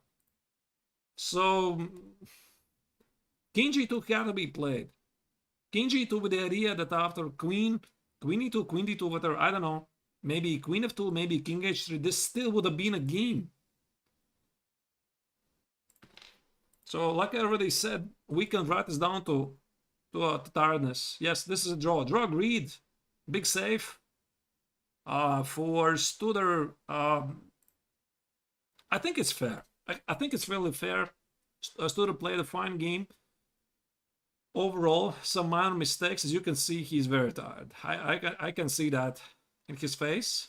So congratulations to both players. Some minor missed chance for both players, and I think we might see an interview as well. Yeah, of course, Aleksienko is disappointed. Of course, he's disappointed. Yeah, but let me see if I can get in touch with Angelica if there's gonna be interview.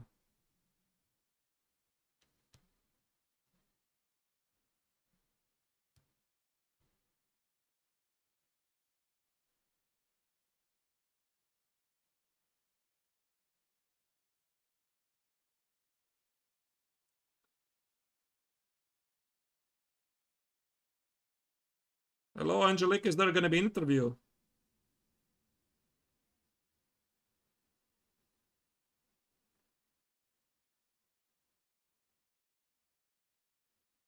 Who is somebody going to join?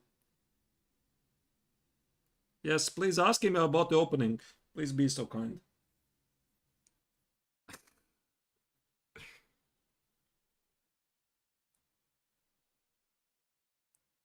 I think there were some mutual mistakes. Queen f2 was the final inaccuracy by Aleksienko. King g2 had to be played, but it's tiredness. I think so. You can ask something about tiredness.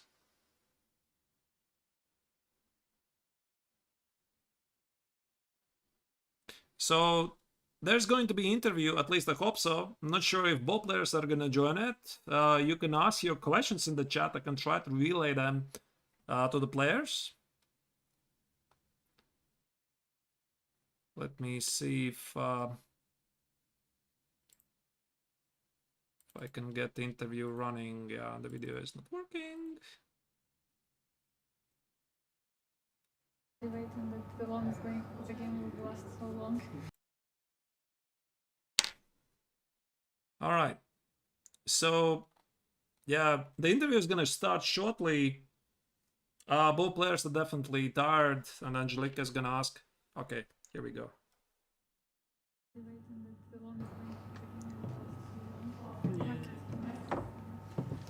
So our last game of the fifth round is finished. Noel just did a draw against Aleksienko. So it was a tough game. It was a very long one. We will not hold you here for a long time. It was very interesting in the opening. So did you expect this, that he would actually take here with b pawn? Because normally queen takes this. Yeah, played. I know that it's a line, but I didn't expect him to play c4. So I was pretty much surprised already. So everything seemed like I have some analysis, but I'm not sure at all. Like maybe I was mixing up things. So I think this a6 is logical. And okay, he blitzed out everything, so probably I didn't do so much stupidities. This seemed normal, and now I didn't know what I should do, because basically I think the bishop wants to go to e2. That's his idea, but at the moment bishop e2, bishop h3. So I searched for some logical move, but basically I didn't find anything else than just going for this knight a5. But now, yeah, bishop e3. Okay. So the question, did you know about this b5 idea somehow, or you just find out during the game, or you knew it but you didn't know when exactly it should be? No, I didn't know. I just knew that the knight is supposed to go to c5, but in general b5 is very logical. Like I have, I should play on the light squares because he has like the dark colored bishop, so b5 is my only break basically. But I wasn't so sure if I did it in a right way, because That is very interesting. We are having Arturs Neiksans, who is commentating this event from Riga, and he recently just published his chessable course on reverse Sicilian for black. And actually, this is all what he prepared his database for the black. And exactly b5 is played at the moment. Everything was correctly, and I guess till the move. So this was still some kind of theory. Yes, exactly, exactly. So bishop e2, and here, I guess instead of taking cd3, the move Arturs proposing is rook d8. I just didn't see that this is legal. But it's not a big deal, of course. It's also c takes d3, but it was just very interesting that you followed. Yeah, actually, rook d8, if I understand that it's a move, probably I'll do it, yeah? Because then I get my knight c4, knight d6, and probably it's just very fast draw somehow. Mm-hmm. But yeah, I honestly completely missed rook 81. Like, I thought he will attack my knight, queen e6, and I was very happy. Mm-hmm. But this somehow was uncomfortable. Like, it should, like, the engine probably laughs at me, but what I did in the game, I wasn't so sure, because after all, it's a pawn, and so, but if I do, I don't know, like, I thought about here, for example, rook d1, oops, rook a8, but queen b5, I don't know, it looks, it looked a bit strange to me. Knight b3 is coming, and knight f3 is coming, and queen b7 is some kind of an idea, so I wasn't so sure. So I thought, okay, let's just calculate this till the end, which, I don't know, there is another line, knight d2, f3, queen a6, which I wasn't so sure, takes, check, and king f2, which looks kind of dangerous, but I didn't see exactly, and I might be 2 pawns down simply, yeah? So I actually thought this was... You went for secure way. Yeah, actually I thought this was immediately draw, but he found amazing resources, yeah? This seemed logical. Queen b3. And now, yeah, now basically I thought, okay, knight b2, knight a4, I take c3, that's a draw, yeah? So king h2, queen d2, and now I think this idea was this, yeah? So knight f5 I can't take, so I thought f6. Probably he wanted to play this. And then take with a pawn, and then f6 probably is going. Yeah, I mean king e6 is actually not possible. Yeah. So Yeah, because I queen must g8. go somewhere, and maybe even with the queen. And I don't know, like I think the only one that can lose is black here. It's Because pretty I'm not sure if I dangerous. get c3 even. If I don't get c3, it's extremely dangerous. So I thought, okay, why not h6? He went g4, knight a4, g5. And I mean, it was insane, yeah? This h5, what did I think? I thought there was this move. Queen d7, so the knight is hanging, and if this, something like queen c6 maybe. What was my point? No. Can he play queen d6 immediately? Maybe queen d6 immediately, yeah? Queen d6, queen f6 mentions as Exactly, well. yeah. Yeah, this, yeah. This, this. And again, some kind of sack, and which was amazing, yeah? So yes, knight is just far away. And yeah, cannot do exactly, yeah. anything, Probably this position is just lost, or at least practically speaking. Yeah. And maybe it's just forced loss because he takes queen f6, Also, g6, you were and low it's on mate. time at this moment. Yeah. So It wouldn't be so easy to defend. exactly, yeah. Now again, knight c3. I wasn't so sure. Maybe this was supposed to be fine. But also here, maybe knight e3. No, knight e3. I can go knight e2, knight f4. Maybe I should have done this. But again, I thought, okay, this is just completely drawn. And he finds another resource. Yeah? There's knight g2 and just knight e3. And the game goes on. Yeah? King g7. What is the point of king g7? So if I go king g7. Now queen. Now queen takes, yeah? That is actually nice. Oops. Yeah, that is very nice. 40th move, yeah? Yeah, of course, difficult for this move is always Yeah, I time think, trouble. yeah, king g7 would probably kill the game. Now, actually, I don't know. Like, it just looks horrible, huh? I did not find too much, honestly. I don't know, maybe there is some better way than knight b5. there are things like this, e4. But here I wasn't so sure. For example, this. Now queen g6 seems like an immediate draw, but there is Yeah, and you cannot really take because then the two connected passers. And yeah, probably just lost. Yeah. So I try to find something forcing simply to try to kill the game, but I don't even know if it exists. Probably not. Yeah. So okay, this is quite sad, but what should I do? Yeah? Also knight e2. I didn't find any other move basically. Yeah? Because my queen always has to protect f6. If not, queen h6, knight f6. So I thought, okay, this knight d4 back, queen e7. I completely missed. Very nice move actually, but you found the nice yeah, queen defense. c4 probably. Yeah, that was the because here if he takes, I thought this was some kind of good counterplay.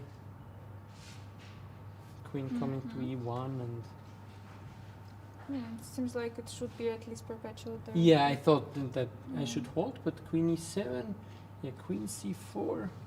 This knight f5 trick is very nice, yeah, but a bit lucky. So okay, he gave these checks, but they won't do anything. Yes, we hoped here for it already, but yeah, Kirill was trying to fight to no, find actually I something think this is still better for him, yeah. And here I think queen and f1 here was did actually you have stupid. to go for this king h7? Or Here, was yeah. there any other options? Like should you give up this pawn or? I don't know. I tried to understand also this. If this was some kind of a draw.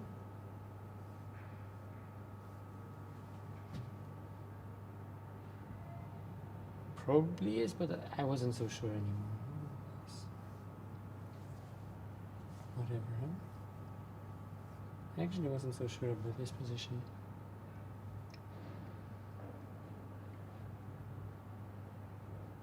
Maybe it's a draw by And try not to something. go Yeah? back knight Uh-huh. e4.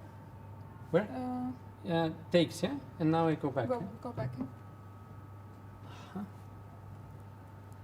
So I give this with check, yeah? And there's nothing happening. Maybe I can also run here, yeah? Probably Yeah, you that were looks- scared of some. Yeah, some I was. ghost or something. Yeah, exactly. Yeah. Yeah, but No, it's- I somehow thought, okay, we had this, but I calculated 7 minutes, and at some point thought, okay, I had this position already. yeah. But yeah, this is probably uncomfortable, and I think queen f1 is actually also. I think that was supposed to be better, probably. Not allowing queen c5. Exactly, because I thought anyway that, well, here king g2. I thought the main move was something like this, but this I think should be a draw at some point. Yeah, can I do it? I could even give a check. Yeah. No, but I thought this should be some draw. So like this, and I take here with check, and queen is too far away. Maybe I'm wrong, but at least that's what I thought. Yeah. And okay, queen f1. I thought the same. Actually, I wasn't even considering this very cheap trick. But I think after queen e2 he can play queen g5, and the game goes on. Anything can happen in complete time. Yeah, I guess yeah. you were both out of energy. And Yeah, you start to see ghosts. Yeah. Exactly. No, Kirill I probably was waiting for some blunder, and he actually blundered on his own. Exactly. Yeah. So basically, queen c5 very nice, and I thought, okay, now I have to play this for another 100 moves. Yeah. But I thought, okay, let's take my chances because king g2 is the move. Yeah? Yeah, we thought also queen king g2. Gets everything all right, and then he pushes for And king hides on h3 and. exactly this, and then okay, game goes on 5,000 moves. Yes. So I was very happy. Actually, he nearly touched his queen, and I got very excited, and he put his hand away, and I thought, no, I gave it away, but he still played queen f2. But Yeah.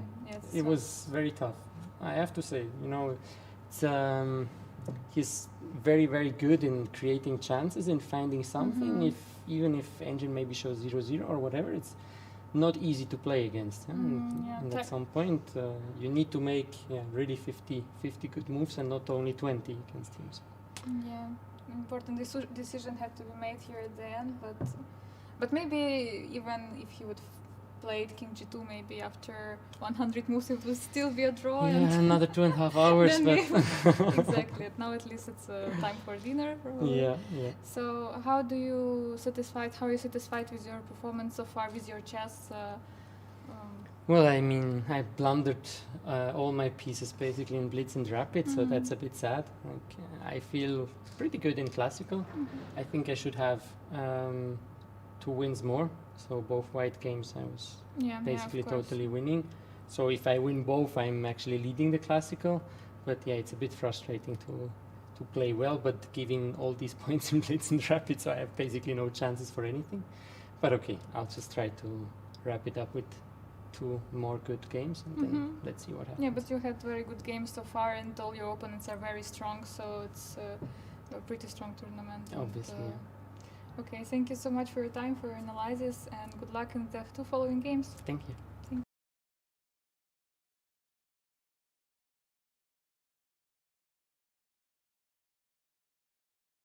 All right, that was Noel Studer in the interview with Angelika Volkova, who is doing the sites from Biel. And the final game today has finished. So really tough game, and unfortunately Noel hasn't read my database, but okay. I mean, that's quite amazing that he was able to reproduce the first 18 moves, which is what I recommend, but still all of those are quite logical moves, and it only shows that Noel's preparation is incredible. Yeah, so he's really well prepared. This a6 b5 ID in the opening phase, that was really, really nice. And what does it mean for today's results? Let's check very quickly what happened today. So today Aleksienko makes a draw against Noel Studer. Just as we witnessed, the players are tired, making semi-blunders, but still quite a high-level game. Boris Gelfand played an amazing rook endgame against Maxime Lagarde, showing a textbook victory. Alain Pichot with a white color lost against Gata Kamsky, who solidified his lead in overall rankings, and Nihal Sarin had a slightly better position against another prodigy, Winston Kiemer from Germany, but was unable to show any potential plan for a progress. So here's the rankings overall. 2 rounds to go. Kamsky has increased his lead by 4 points, which is essentially a full point if you take into account that every single victory in the classical tournament is awarded by 4 points. Aleksienko is still in the 2nd place, but now it's a shared 2nd place together with Sarin Nihal. In the 4th place is Frenchman Maxime Lagarde, and everybody else is slightly less. So I'm finishing the broadcast for today. With you here in the studio was the Latvian Grandmaster Arturs Neiksans. For quite a while with us was the woman Grandmaster Dina Belenkaya. Unfortunately, she had to leave because of other projects, but I hope she's going to make a comeback tomorrow. And tomorrow, our stream is going to start at, 16:30 Central European Summer Time, when the players are going to play out the 6th round, penultimate round of the Grandmaster Triathlon. Still 2 more games are happening here. Stay tuned. I hope you liked it, and please come back tomorrow. Good night.